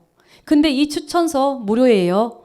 내가 추천서 발급받아서 그때 같이 그냥 끼워 넣어요. 그러면 여러분 이자가 0.9%로 떨어집니다. 이 금리는 3.4%로 맞춰놨고요. 그 다음에 우리 전라남도가 2.5%의 이자를 대신 내주기 때문에 여러분들은 0.9%만 내면 돼요. 이때도 신용 등급이 좋으면 0.7%만 내면 돼요. 1,000만 원 나간다, 7만 원. 1억 나간다, 그러면 70만 원의 이자만 내면 돼요. 안 그러면 얼마나 이자를 내야 된다? 400만 원. 그것을 2년간 해주니까 800만 원 내야 될 이자를 여러분들이 140만 원만 내게끔 해주는 제도 굉장히 좋죠. 이런 것들은 솔직히 사업하시면 받아야죠. 왜 이런 걸 안 받겠습니까, 여러분? 지금 코로나 자금 작년에 나오고 올해 나왔죠. 싼 게 1.7%, 2.7% 이 정도 됩니다. 1.7에서 2.7. 이자 1,000만 원을 우리가 대출했을 때 27만 원이 비싼가요? 7만 원이 비싼가요? 여러분 7만 원이 더 훨씬 싸죠. 이러니까 소상공인 창업자금 추천서가 오늘 갑자기 만들어진 게 아니에요. 과거 10년 전부터 있었는데 아는 사람만 쓰고 있어요. 분기에. 계속 돌려서 쓰고 있어요. 모르는 사람은 못 써요. 그래서 창업 2년이 지나면 이렇게 경영안정자금 추천서가 있는데 여기 지금 제가 안 가져왔네요. 경영안정자금 추천서는 2.5%가 아니라 2%를 지원해 주기 때문에 여러분들이 그 2%짜리 추천서를 또 2년 후에는 받아서 쓰시면 되고, 이런 경우에 시군별로 2차 보전 자금이 다 다른데요. 전라남도 22개 시군 중에서 17개 시군에서만 해주고 있어요. 아까 우리 여수시는 3%, 순천 여수는 무이자. 그러면 무이자가 제일 싸겠죠. 내가 해당 사항이 있어서 무이자로 받을 수 있다면 전라남 도자금보다 정부의 그 어떤 자금 추천서보다 이 추천서가 최고예요. 여수시에 계시는 우리 청년분들 같은 경우에는 내가 주거래은행, 아까 1교시에 말했죠. 주거래은행과의 신용 등급이 좋고 거래가 좋으면 은행에서 3% 이자를 해주겠죠. 내가 3% 은행에서 이자가 결정되고 이 추천서가 들어가면 나는 무이자. 얼마까지? 5천만 원까지. 그러니까 여수에 계시는 분들은 주 관건이 뭐냐? 은행과를 관계가 좋아야죠. 어떤 은행을 선택을 했으면 그 은행에서의 주거래 은행을 만들고 은행 자체에도 신용 등급이 있거든요. 여러분들이 최대한 금리를 낮추는 건 여러분의 몫이에요. 그런 다음에 이 추천서가 들어가면 정말 여러분들이 저리에 대출을 받는 거죠. 오히려 무이자로 받는다면 조금 여기서 강의 때 말하기는 그렇지만 저는 그냥 이자 놀이 하겠네요. 여러분들이 예금 해놓은 게 더 훨씬 더 이익이잖아요. 2억 2% 요즘에 올라가고 있으니까 2%짜리 예금 해놓게 되면 여러분들이 무이자를 받아서 좋죠. 이런 식으로 우리가 그 사업을 하시면 계속해서 여유 자금이 필요하기 때문에 이런 자금을 받아 쓰는 게 좋습니다. 이제 조금 더 규모가 커지시면 여기 나와 있는 전라남도 경영안정자금 추천서를 받으면 돼요. 이건 최대 3억 원까지를 해줍니다. 누가? 전라남도 중소기업진흥원이. 이거는 무료예요. 그러니 이런 추천서를 통해서 여러분이 대출을 받는 것과 그냥 보증서로 받는 것과 담보로 받는 것들이 이렇게 다 다르게 되겠죠. 그러면 아까 말씀드린 것처럼 이자가 싼 이자를 썼을 때 여러분의 신용 등급이 개선이 되니까요. 그러니까 활용을 하시고, 마지막에는 소상공인시장진흥공단입니다. 우리 여수 석창 사거리에 있는 세무서 그 옆에 있어요, 현재. 거기 보시면 상공에서 건물 속에 있는데, 여기는 사업하시는 분들이 지원 사업도 받고 컨설팅도 무료로 받고, 뭐 창의 육성 컨설팅이라고 해가지고 가게 점포도 그들이 돈을 내줘가지고 160만 원까지 뭐 간판을 개선한다든지 아니면 디스플레이를 다시 한다든지 매장 개선을 할 때 무료로 받을 수 있어요. 그 돈 160만 원 받아서 간판 하신 분들 많습니다. 요렇게 받고 또 추천서를 받아요. 지금 나와 있는 것처럼 자금 추천서를 받아서 여러분들이 저리에 자금을 받으면 되는데, 지금 청년 같은 경우에는 이 추천서는 이자를 직접 지원해 주는 것이 아니고 실질적으로 이자를 싸게 줍니다. 얼마로? 1.7%로 싸죠. 청년들 같은 경우에는 최대 7천만 원까지 1.7%의 추천서를 받을 수가 있고요. 이걸 가지고 사업자 등록증이 있으면 담보로도 나갈 수 있고 보증서로도 나갈 수 있어요. 내가 이제 여수로 뭐 이제 서울에 사시는 분이 지금 청년 경우에 내려와 있는 경우 많잖아요. 우리 여수에 내려와서 지금 한 2만 1,000개 정도가 소상공인이 있어요. 2만 1,000개 업체 정도가.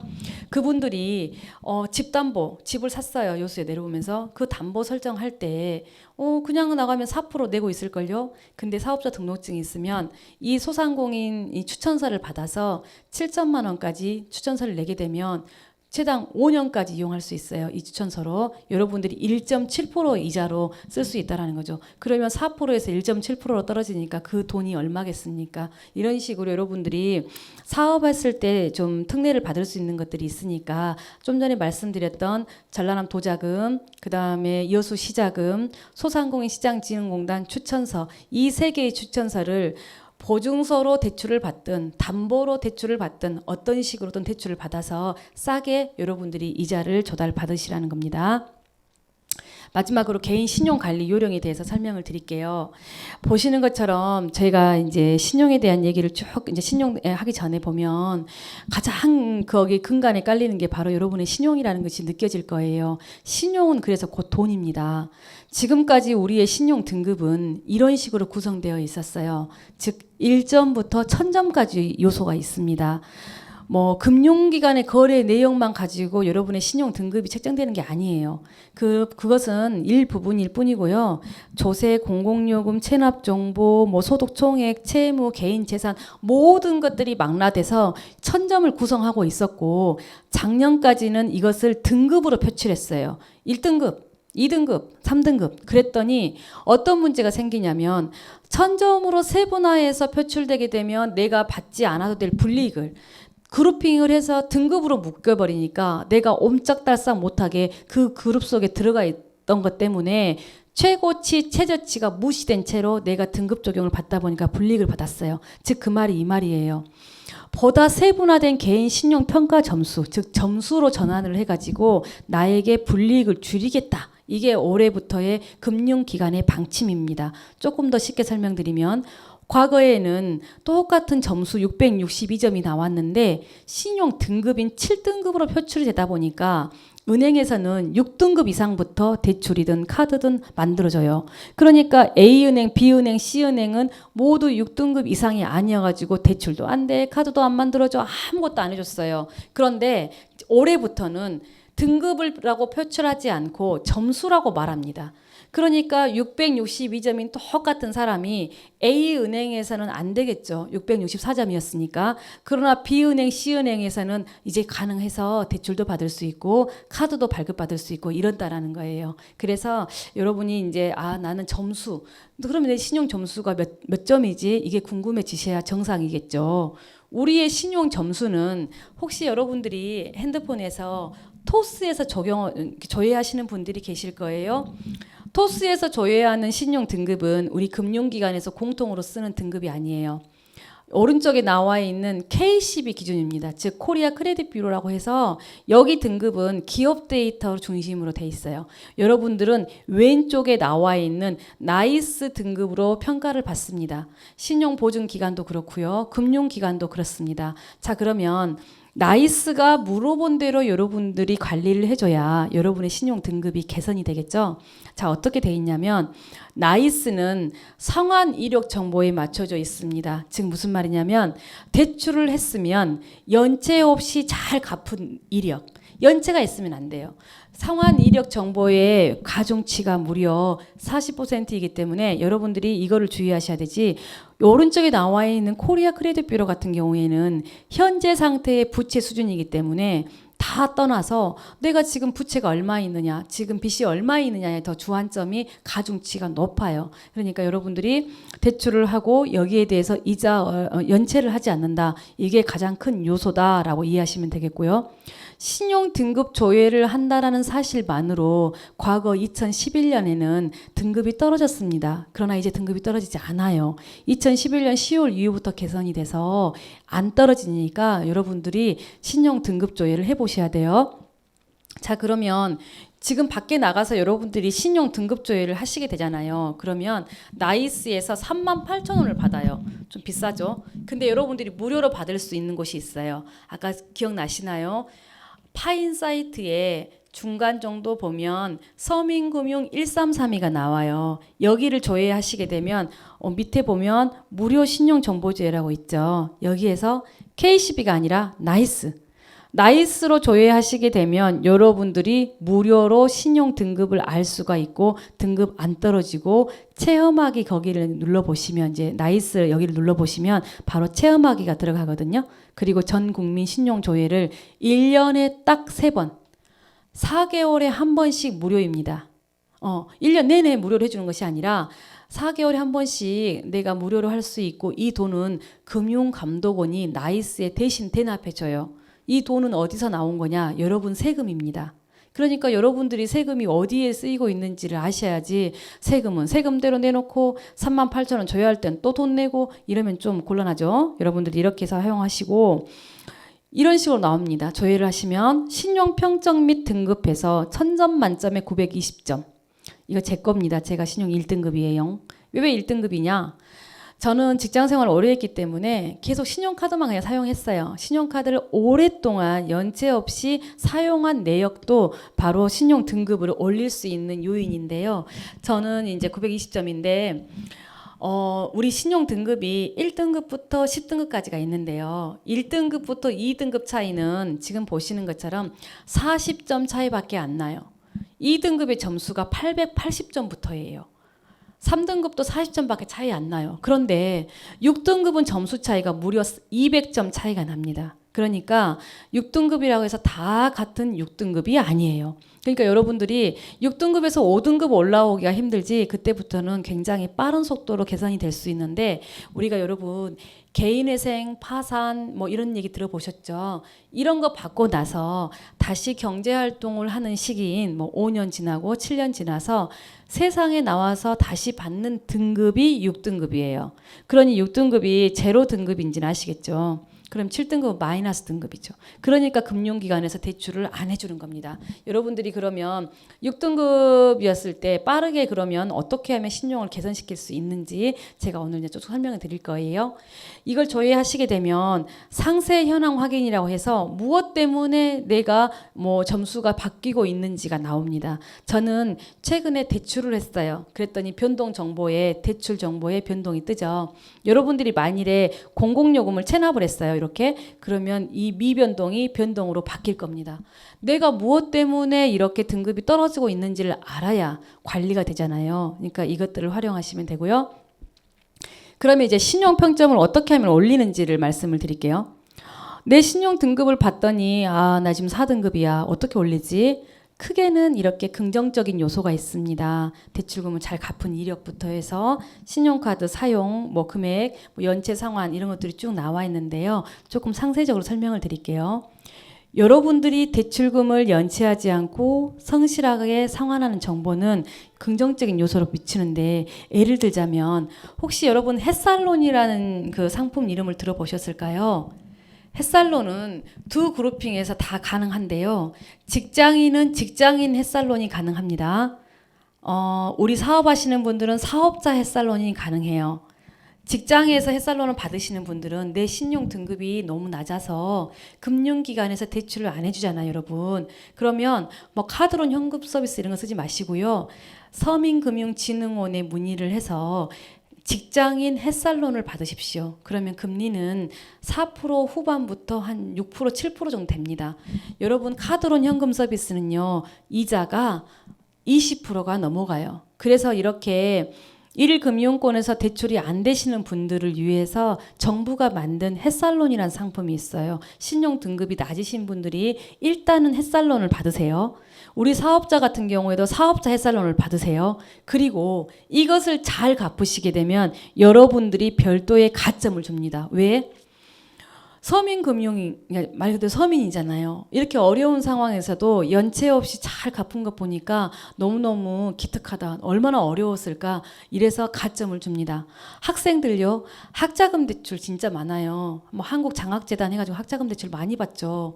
이 학생들이 사회초년생이 돼서 연체 없이 이 돈을 잘 갚으시면 얼마나 힘들겠어요. 그래서 성실 상환 실적이라고 봐가지고 가점을 줍니다. 그래서 여러분들이 빠르게 내 신용 등급을 개선해야 돼요. 그러면 정부 상품, 서민금융의 정부 상품을 써서 빨리 갚는다. 연체 없이. 아니면 학자금 대출 같은 이런 것들을 빨리 갚게 되면 여러분의 등급이 개선이 됩니다. 두 번째는 신용카드를 저처럼 연체 없이 사용하는 기간이 길수록 신용평가 점수가 향상이 되는데요. 빠르게 이것을 내가 개선해야겠다라고 하면 신용카드가 아니라 체크카드는 내가 갖고 있는 일반 통장에 있는 돈을 그 기준으로 해서 사용할 수가 있거든요. 그러니까 이것을 사용하시게 되면 월 30만 원 이상 6개월 동안 여러분들이 사용하시게 되면요. 가점이 4 내지 40점의 가점이 붙어요. 그러니까 40점이면 신용 등급 구간에서 1등급을 올릴 수 있는 금액이잖아요. 그죠? 이 등급이 1등급으로 올라가는데 40점밖에 차이 안 나요. 그러면 내가 신용카드가 아니라 체크카드를 만들어서 빠르게 사용하시면 여러분 어떤다고요? 등급이 올라간다. 30만 원 정도 6개월 동안 사용하시면 돼요. 좀 여담이긴 한데 제가 고등학교 2학년인 아이가 한 명 있어요. 우리 아이한테 저는 용돈을 주지 않고 이렇게 체크카드를 만들어 줬습니다. 체크카드를 쓰기 때문에 저한테 신용 등급이 좋아지겠죠. 두 번째 좋은 점, 아이가 어디에서 돈을 사용하는지가 실시간으로 제가 파악이 되잖아요. 안 그러면 고등학교 2학년 아이한테 너 어디 갔어? 물어보면 집 나갑니다. 집 나가. 그래서 여러분들이 체크카드로 용돈 관리하는 것도 방법이다. 세 번째는 연체 상환하고 나서 연체 그 상환 경과 기간을 갖고 말씀드릴 수 있는데요. 연체된 대출금을 갚게 되면 여러분들의 점수가 올라가는데 이유는 드디어 자금 압박에서 풀려났구나. 이 사람이 돈을 잘 갚겠는데 라고 라이스는 인식을 합니다. 그래서 여러분들이 연체 금액이 큰 게 있고 연체가 오래된 대출이 있으면 여러분들 오래된 것부터 갚으셔야 됩니다. 이유는요. 우리가 연체를 갚았다고 해서 바로 신용이 회복되는 것이 아니고 최장 5년까지 보유가 됩니다. 그렇기 때문에 빨리 그 기간을 단절시켜야 돼요. 그래서 연체가 오래 묻고 있으면 돈의 여부와 상관없이 여러분의 신용이 개선이 안 돼요. 그렇기 때문에 연체가 큰 것보다는 연체가 오래된 것부터 먼저 갚는다라고 인지하고 계시면 되겠고, 통신요금, 공공요금 잘 내는 것도 여러분의 신용 등급을 개선시킬 수 있습니다. 이걸 소위 말해서 비금융정보라고 하는데요. 공공요금 6개월 동안 잘 냈네요. 하다못해 여러분 아파트 관리비 있죠. 아파트 관리비 6개월 동안 잘 낸 그 실적을 아까 나이스라는 곳이 우리 신용을 평가하는 기관이잖아요. 거기에 팩스로 넣어주시게 되면 여러분의 신용 등급을 올려줍니다. 그래서 대학생이나 사회초년생 같이 여러분 같이 청년인 경우에 신용 정보가 많지 않잖아요. 무슨 뭐 담보가 있는 것도 아니고 자산이 있는 것도 아니고 이런 분들이 활용할 수 있는 가장 유익한 방법이에요. 그냥 통신요금, 핸드폰 요금 잘 낸 6개월 실적 이거 팩스로 보내주시면 여러분 등급을 많게는 17점까지 개선을 시켜줍니다. 이렇게 빠르게 올려보시고요. 이게 비금융 정보예요. 통신요금, 공공요금, 뭐 이런 건강보험, 국민연금. 여러분들 직장 다니면 4대 보험 다 내지 않습니까? 이거를 연체 없이 잘 내는 실적, 요것만으로도 여러분 등급이 개선이 돼요. 그러면 내 등급을 내리는 것들은 뭐냐? 당연히 첫 번째는 대출금 연체겠죠. 그리고 신규 대출 건수나 금액이 증가되면 이것 또한 여러분들의 등급을 낮추는 요소이고요. 이금융권 대출도 여러분 등급이 낮아집니다. 과도한 현금 서비스도 마찬가지인데 조금 자세히 설명드리면 대출금 연체라는 것은 10만 원 이상의 금액을 5영업일 이상 연체하는 경우 우리는 연체라고 봅니다. 그래서 여러분들이 그 안에 연체하는 것들은 상관없어요. 그러니까 대출금 연체 가장 치명적이고요. 그 다음에 건수. 여러분 금액과 건수가 있다면 건수가 더 문제예요. 제가 1억 원의 대출이 있고 여러분도 1억 원의 대출이 있는데 누가 더 신용 등급이 많이 떨어지냐? 대출 건수가 저는 3개, 4개가 합해져 가지고 1억 원인 거예요. 예를 들면 전세자금 대출 3천만 원, 담보대출 5천만 원, 뭐 카드론 2천만 원 막 이런 식으로 해서 저는 1억 원의 대출이 있어요. 그러면 등급도 떨어질 뿐만 아니라 저희 같은 신용보증기관에서 여러분들의 그 점수를 이렇게 이제 대출, 그러니까 보증 한도죠. 한도를 산정하는 데 있어서 이제 은행을 지금 현재 대출 건수가 몇 개 있냐가 점수로 들어갑니다. 그래서 이제 여신금융기관 수라고 하는데요. 요 금융기관의 수가 많아지면 여러분의 대출 한도가 떨어져요. 그러니까 여러분들 한 은행에서 몰빵으로 금액을 크게 받아야지 같은 금액을 작게 여기저기서 받게 되면 여러분들의 신용도가 떨어집니다. 이금융권 대출, 아까 뭐 신협, 새마을금고, 지역농협, 뭐 저축은행 다 포함해서 이금융권들인데요. 이금융권 대출은 연체할 확률이 높아지기 때문에 왜? 우리가 1금융권보다 2금융권의 대출 이자가 더 비싸죠. 왜 그러냐면 1금융에서 취급할 수 없는 것을 2금융에서 조금 더 대출 이자를 높게 받고 취급을 하다 보니까 높은 이자를 쓴다라는 것은 나이스 입장에서 봤을 때는 당연히 연체될 확률이 높아지겠죠. 그렇기 때문에 여러분들이 등급이 떨어집니다. 그래서 1금융기관에서 대출을 좀 하시고 그 다음에 중요한 게 우리가 밖에서 나이스라는 신용 등급이 있듯이 은행 자체에서의 신용 등급이 또 있어요. 그래서 은행 자체의 신용 등급으로 여러분들의 이자가 결정이 됩니다. 그러니 여러분들께서 당연히 1금융기관에 선정을 하셨다 하더라도 카드, 대출, 뭐 예금, 뭐 자동이체 이것들을 다 그 은행에서 해야지만 여러분들의 주거래 은행인 거지 내가 너는 주거래 은행이야 선정한다고 해서 되는 게 아니에요. 그러니까 그런 식으로 관리를 하시면 되겠고요. 그 다음에 이제 금융 꿀팁을 좀 몇 가지 말씀을 드리면 혹시 여러분들 금리 인하 요구권에 들어보셨나요? 금리 인하 요구권은 뭐냐면 뭐 이 직장인이든 뭐 누구도 다 상관없어요. 여러분들이 은행에서 대출을 받았는데 대출 받았을 때 시점보다 예를 들어서 신용 상태가 좋아졌다. 자산이 증가됐다. 부채가 줄어들었다. 이렇게 이게 유리한 요소가 생기면 은행으로 달려가셔서 내 처음에 받았던 이자 이 금리를 낮춰주세요라고 하는 권리입니다. 그 권리가 여기 지금 예를 들어 있는 것처럼 내가 과장에서 팀장으로 승진을 했어요. 그럼 연봉이 늘었죠. 그러면 그 입증 자료인 급여 명세서나 재직 증명서를 가지고 금리 인하를 신청하시면 지금 보는 것처럼 0.5%포인트 인하시켜 주잖아요. 이거는 뭐 안 받아주는 거 아니에요? 아니요. 100% 받아줘요. 이거는 지금 이제 국정감사 시작됐잖아요. 국정감사에서 금융기관에서 첫 번째 물어보는 국회의원들이 요구하는 요구 질의 자료예요. 그래서 2017년 농협중앙회라고 검색을 하시면 농협중앙회는 금리 인하 요구권을 75% 정도밖에 받아들이지 않아가지고 엄청 깨졌거든요. 그래서 지금은 모든 금융기관이 99% 받아줍니다. 어떤 것들이냐면 이런 것들이에요. 자영업자 같은 경우는 매출액이 증가됐거나 순이익이 증가됐거나 뭐 여러분들 신용 등급이 1등급만 올라가도 되는 거고요. 직장에서는 승진을 했거나 이런 경우에 이런 식으로 은행에 가시면 금리나 요구권 신청서가 있습니다. 그럼 여러분들이 체크를 하고 금리를 낮춰달라고 하시면 돼요. 이거는 말을 안 하면 여러분들한테 부여해주는 권리가 아니에요.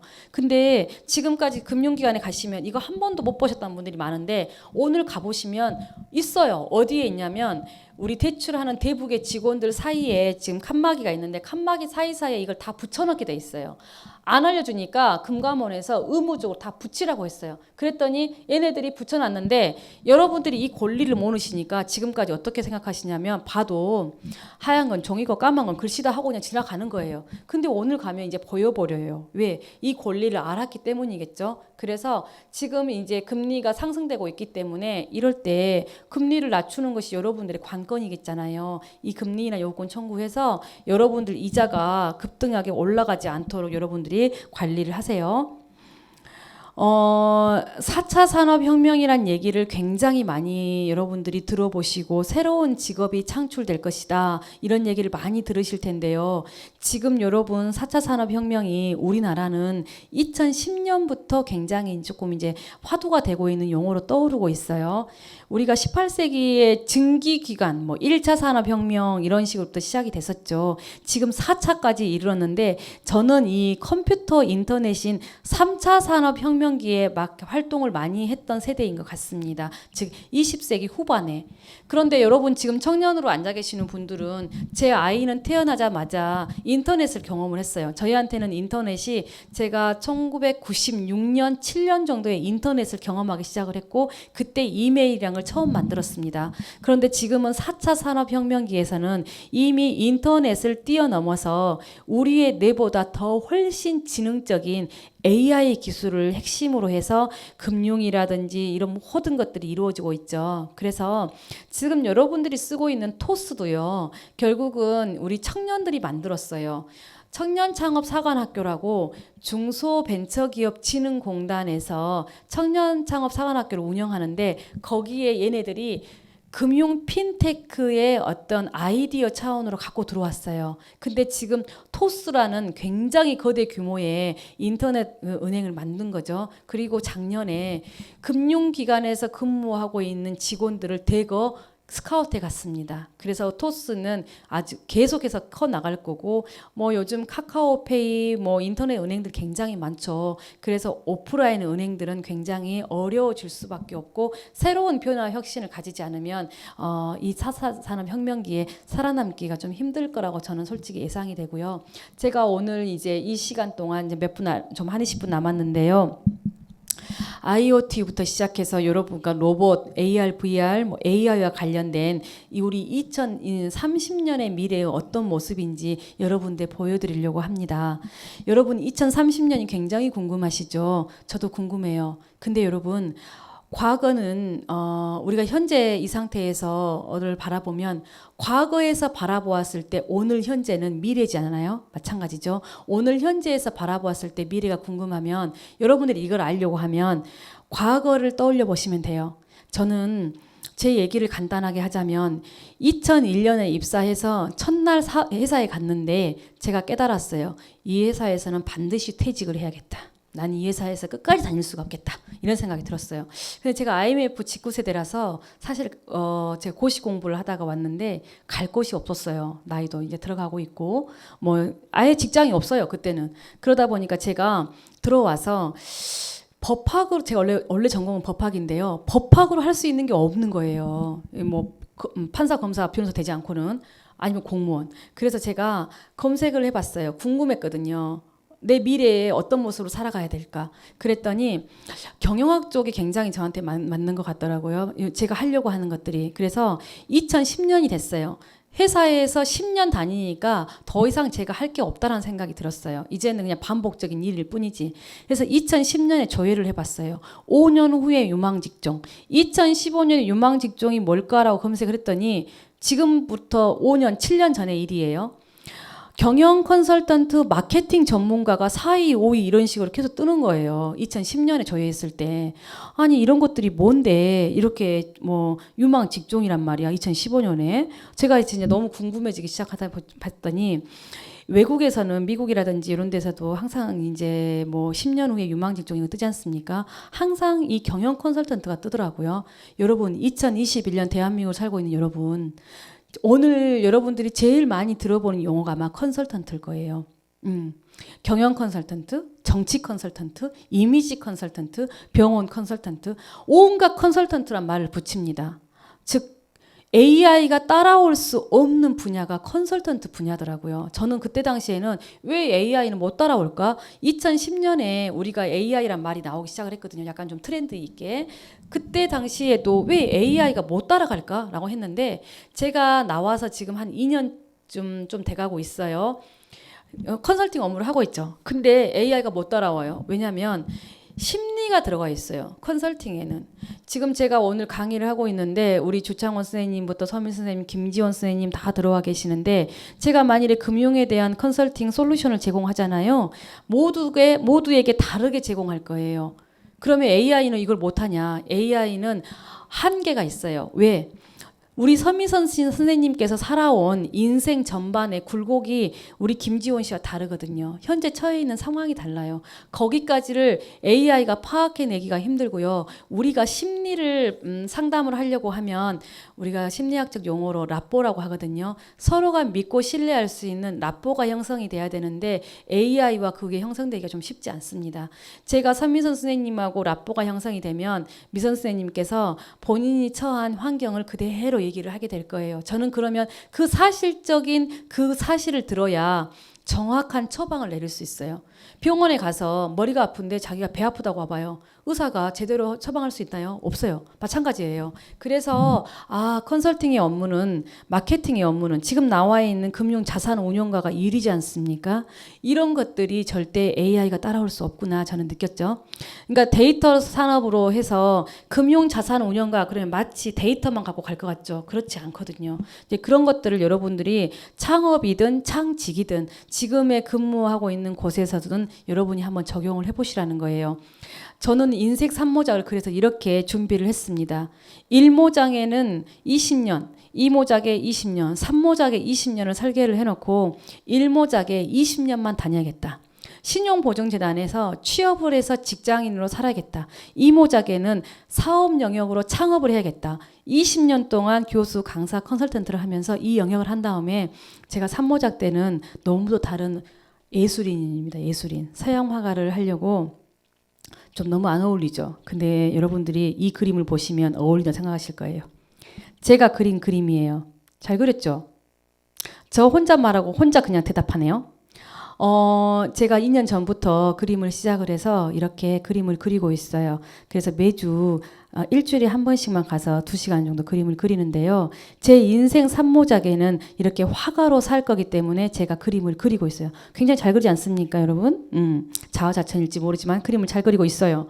이렇게 지금 그린 그림들인데 왼쪽에 나와 있는 이 자색 자목련의 그림을 보고 제가 이 그림을 그려놓고 드디어 또 한 가지 엄청난 사실을 알아버렸어요. 원래 저는 상업적인 목적으로 그림을 그릴 생각이 전혀 없었는데 이 5번째 이 자목련을 제가 이제 페이스북과 인스타그램을 많이 하거든요. 제 페이스북에 올려놨더니 카페 하시는 사장님께서 이 그림을 사고 싶다라는 거예요. 그동안에 이렇게 멋진 그림을 그렸는데도 사고 싶다는 사람이 없었거든요. 근데 이 그림을 사고 싶대요. 근데 오른쪽 그림과 한번 비교를 해볼게요. 우리가 사업적인 관점에서 왼쪽 그림은 10호예요. 오른쪽 그림은 20호거든요. 엽서 한 장의 크기가 1호인데요. 왼쪽은 엽서가 10개 모아놓은 거죠. 10호예요. 그러면 1호당 한 10만 원 정도 가격을 한가 봐요. 유화든 뭐 좀 조금 작품이 있으면. 그럼 이거 100만 원. 오른쪽에 있는 거 20호니까 200만 원이에요. 자, 원가를 따져볼게요. 오른쪽 일 딱 봐도 유화 물가 많이 들어갔겠죠. 왼쪽은 보시면 엽의 그 미가 어마어마해요. 원가도 별로 안 들었어요. 그림 100만 원짜리야. 뭐 별 솔직히 정교할 것도 없어. 근데 왜 사람들은 왼쪽 그림에 굉장히 열과 성을 다해서 왼쪽 그림에 환호를 할까? 왜 상업성이 오른쪽에 있지 않고 왼쪽에 있을까? 제가 그걸 알아냈다는 거죠. 바로 이게 심리인데요. 여러분들이 지금 사업을 하시든 아니면 여러분이 근무하고 있는 회사든 어찌됐든 간에 모두 제품을 판매하든 아니면 뭔가를 만들어내든 그러고 있을 거예요. 그런데 대부분의 모든 사람이 100% 고민인 거죠. 왜 매출이 많이 오르지 않을까? 왜 판매되지 않을까? 이 생각을 많이 해요. 회사도 그래서 맨날 경영회의하고 그러지 않습니까?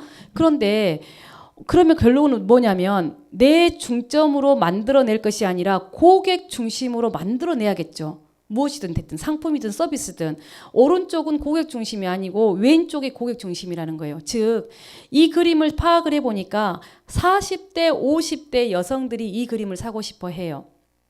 여러분 이 사실 아세요? 우리 마케팅을 공부하다 보면 월마트에서 비가 오는 날 가장 많이 팔리는 게 뭐냐면 자줏빛 립스틱이에요. 중년 여성이 자줏빛 립스틱을 디스플레이를 본관 앞에 해놓게 되면 그날 매출이 20% 이상 오른대요. 뭐 묘한 심리적인 게 들어가 있어요. 여성들이 그렇게 이제 반응을 하나 봐요. 지갑을 여는 거예요.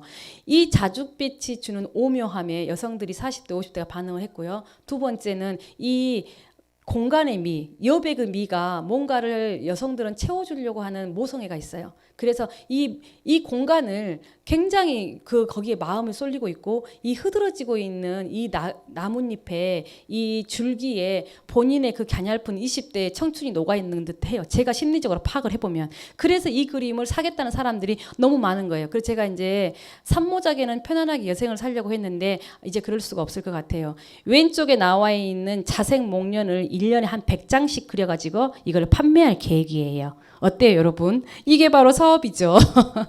그래서 여러분들이 지금 만일에 지금 창업을 하고 계신 분들 계시다 그러면 한번 고객의 니즈에 맞춰가지고 오늘부터 조금 관점을 바꿔보세요. 여러분들이 2030년도가 굉장히 궁금해지실 텐데요. 이거 인크루트에서 이제 출간한 미래의 유망직접 베스트 5인데요. 여러분들 첫 번째 사라지는 직업은 아까 말했듯이 은행원입니다. 두 번째 변호사예요. 세 번째가 약사입니다. 변호사가 다 없어져 버린 것이 아니라 AI 인공지능 윤리를 해석하는 변호사로 변화가 되고 최근에 예전에 이세돌 바둑 두는 것처럼 AI 로봇 그 변호사와 인간 변호사가 겨뤘어요. 누가 이겼겠습니까? 당연히 AI 변호사가 이겼겠죠. 이제 약사도 없어지는 직종인데 왜 그러냐면 은행이 아니죠. 병원에서 의사가 처방을 할 때 QR 코드로 내게 되면 이제 자판기에서 약이 다 나오게 됩니다. 그러니 약사는 필요가 없어요. 2020년에 어머니들이 제일 보내고 싶어하는 법대, 의대, 약대 다 필요 없다라는 거죠. 우리는 앞으로 미래를 살 거기 때문에 여러분들이 지금 한번 오늘 검색해 보세요. 그리고 나에게 맞는 앞으로 10년 후의 직업이 창업할 것이 무엇인지 여러분들이 한번 검색을 해보시면 크게는 아웃라인을 이렇게 잡을 수가 있습니다. 4차 산업 시기에는 당연히 저출산 고령화예요. 일본을 따라가요. 지금 태어나는 아이가 없어요. 그런데 어린이 산업을 하겠다? 이거 사양 산업이에요. 어린이 산업을 키우고 있는 대기업, 여러분 나중에 그 기업 새로운 것을 전환시키지 않으면 곧 망합니다. 그러니 고령화, 시니어에 맞춰져 있어요. 오늘도 제가 순천에서 오전에 다른 컨설팅을 하러 갔다 왔는데요. 그 20분 가는 길 속에 요양원이 왜 이렇게 많이 생겼어요? 과거에 분명히 키즈 어린이 영어학원이 있는데 그것을 개조해서 요양원으로 바뀌어 있더라고요. 그런 게 너무 많이 보이실 거예요. 주간보호센터, 몬센터. 이게 바로 여러분 앞으로 10년 후에는 더 많이 보일 거예요. 그러니 우리의 모든 산업의 구조는 인구에 맞춰져 있습니다. 인구가 늙어가고 있어요. 죽지 않아요. 그러니 여러분들이 앞으로의 산업을 생각하신다면 고령화에 맞춰서 보건, 의료, 생명과학, 사회복지 이런 쪽 관련된 직종의 취업이 유망이 됩니다. 두 번째는 오감 인터랙션이라고 해서 AR, VR 요즘에 메타버스에 탑승하라 메타버스 얘기 많이 나오죠. 실감 콘텐츠 제작하고 이러한 기술 개발 제가 오늘 여기에서 비대면을 하고 있지 않습니까? 과거에는 상상을 할 수가 없었어요. 줌이 왜 만들어졌게요, 여러분? 중국에 있는 원래 춤은 중국에 있는 분이 만들었어요. 물론 실리콘밸리에서 최종 완성을 했지만 그 사람 중국은 땅덩이가 어마무시하게 넓잖아요. 여자친구랑 만나려면 10시간을 가야 된대요. 10시간을 차를 타고 가야 되니까 그 사람이 생각했을 때 이렇게 보고 대화할 수 있으면 너무 좋겠다라고 생각을 해서 줌을 개발하기 시작한 거예요. 근데 중국에서는 이제 기술력의 한계가 있기 때문에 이분이 실리콘밸리로 가려고 했는데 기술력은 좋으나 영어를 못해서 8번을 떨어졌대요. 8번을 떨어지고 그래도 부득불 이제 미국으로 가가지고 이것을 완성을 시켜놓을 찰나에 마치 코로나가 터지게 된 거예요. 그래서 우리가 줌을 이렇게 무료로 사용하면서 어느 날 이렇게 대박을 터뜨린 거죠. 우리나라 배달의 민족도 마찬가지죠. 아무튼 결론은 뭐냐면 이렇게 앞으로는 이 신박한 세상이 결국은 모든 글로벌 연결하게 되겠죠. 학교? 여러분 저 대학에서 지금 2년째 비대면으로 수업하고 있어요. 처음에 상상도 못했어요. 말도 안 된다고 이거 학위 어떻게 주냐고 시험 어떻게 보냐고 했는데 잘만 돌아가요. 잘만. 이제 저도 편하고 애들도 편하고 다 편해요. 자 그러면 우리가 서울대학교 주변에 있는 관악 캠퍼스 관악 옆에 있는 우리 원룸들 요즘에 어떤지 아세요? 절반이 비어 있어요. 학생들이 다 지방에 내려와서 자기 집에서 안 올라와요. 그러면 그 앞에 있는 편의점, 고시원 뭐 이런 것들 다 사양산업이 돼버리는 거예요. 자 미국 유학 갈 필요 있을까요? 아마 갈 필요 없을 거예요. 인터넷 캠퍼스 다 만들어서 할 거니까요. 물론 굉장히 이전 같은 그런 캠퍼스 문화가 사라져서 좀 삭막하긴 합니다만은 아무튼 세계는 이제 이런 식으로 다 연결이 돼버릴 거예요. 세 번째는 농부, 그냥 농사 짓는 시기는 끝났고요. 스마트팜. 이제 스마트팜에 AI 인공지능까지 탑재된 AI 스마트팜이 지금은 만들어지고 있고 이것을 정부가 ICT 기술을 더 접목을 시켜가지고 이런 것들에 대해서 기술 개발을 하고 여기에 지원금을 무려 3억씩 줍니다. 이런 식으로 정부는 계속 이걸 키워가고 있어요. 그러니까 지금 제가 말하고 있는 이러한 직종들이 2030년에 대세가 되고 트렌드가 되고 너무 자연스럽게 되는 거니까 여러분이 만일에 미래를 준비한다면 이런 걸 가야겠죠. 또 하나 무인 자동차. 지금 테슬라가 만들었다가 지금 최근에 몇 가지 사고가 나서 이제 지금 잠시 보류하고 있는데 이제 디젤 차도 다 없어지고 2030년대가 되면 다 전기차로 바뀐다고 하잖아요. 그래서 정부에서는 환경부에서는 이 디젤에서 발생되는 이러한 오염 물질을 줄여주기 위해 저감 장치를 만들어 이제 없애주기 위해서 저감 장치를 하는 기업들한테 지금 정부 사업을 줘요. 환경부가. 그래가지고 무료로 그 사람들은 정부로 돈을 받고 내 디젤 자동차에다 부착을 시켜서 이것들을 이제 환경 오염 물질을 방지하고 있죠. 그런데 그것도 이제 끝나고 전기 자동차로 넘어가기 때문에 거기에 있는 산업군들이 현재 사양산업이 돼버린 거예요. 갑자기 디젤 자동차에 들어가는 저감 장치 만드는 뭐 유해 환경 없애는 이런 데가 다 사양산업이 돼서 지금 새로운 판로를 모색하고 있는 게 지금 대한민국 현실이거든요. 2030년에는 다 모두가 무인 자동차를 타고 다니면 이제 우리는 교통사고율도 굉장히 줄어들겠죠. 그러니 보험회사가 할 일이 새롭게 바뀌겠죠. 자동차와 무인 자동차가 서로 충돌이 났을 때 어떤 식으로 보상과를 해줘야 되겠느냐.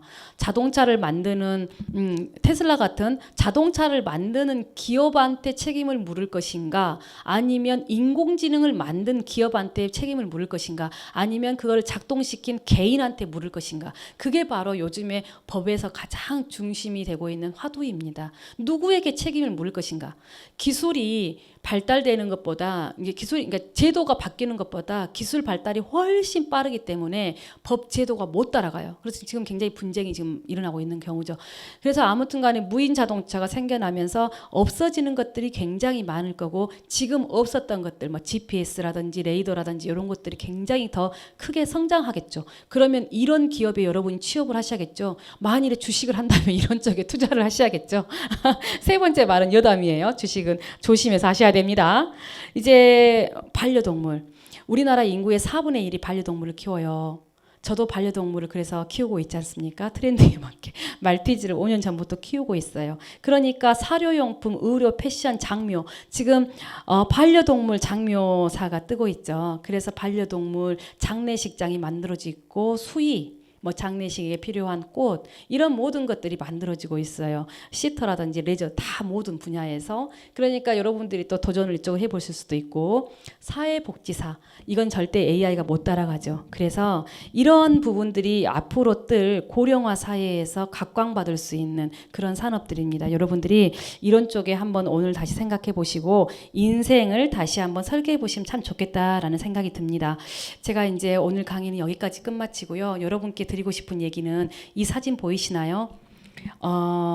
이게 뭐냐면 제주도에 있는 돌담입니다. 제주도는 육지와 달라서 바람이 많이 불어요. 그래서 바람 몸살이란 걸 식물들이 앓고 있대요. 그래서 이거를 방지하기 위해서 우리 조상들이 돌담을 만들었는데 이 현무암 돌담 사이를 보시면 구멍이 뽕뽕뽕 뚫려 있죠. 바로 바람이 지나갈 수 있는 바람의 길을 열어줘서 돌담이 무너지지 않게 지금 만들어준 거예요. 여러분 혹시 여러분 삶 속에서 여러분도 이런 바람길이 있습니까? 그냥 꽉 채워놓고 돌담을 쌓고 이렇게 세상과 단절할 수도 있고요. 내 일에만 집중해서 세상을 받아들이지 않을 수도 있고요. 여러 가지 자신만의 돌담이 있을 텐데 저도 제 삶 속에서 이 돌담의 바람길을 만든 게 아까 말씀드렸던 바로 그림이에요. 일주일을 굉장히 바쁘게 살지만 딱 하루 2시간만큼은 제가 제 그림을 그립니다. 그래서 그 바람길을 열어놓고 저를 좀 유연하게 대처를 하고 있는데 여러분이 취업을 하셨든 창업을 하셨든 간에 하루하루 뭐 혼자 판단해야 되고 힘든 일들이 많을 텐데요. 이런 바람길을 여러분 인생에 한번 열어놓고 한번 생활을 해보시면 지금보다는 훨씬 더 정신적으로 여유롭고 윤택하지 않을까 싶습니다. 제가 여러분들과 대면으로 수업을 했으면 훨씬 유익하게 즐겁게 강의를 했을 텐데 이런 식으로 비대면을 하다 보니까 좀 한계성은 있었는데 여러분들께서 좀 많이 받아들여서 오늘 소화했으면 좋겠고요. 앞으로 이 길에서 여러분들을 또 다시 뵐 수 있을 것 같아요. 아마 창업하신 분들은 저를 많이 뵐게 될 것 같은데요. 아무튼 다음엔 대면으로 여러분들 꼭 뵙고 싶습니다. 항상 건강하시고 행복하세요. 네.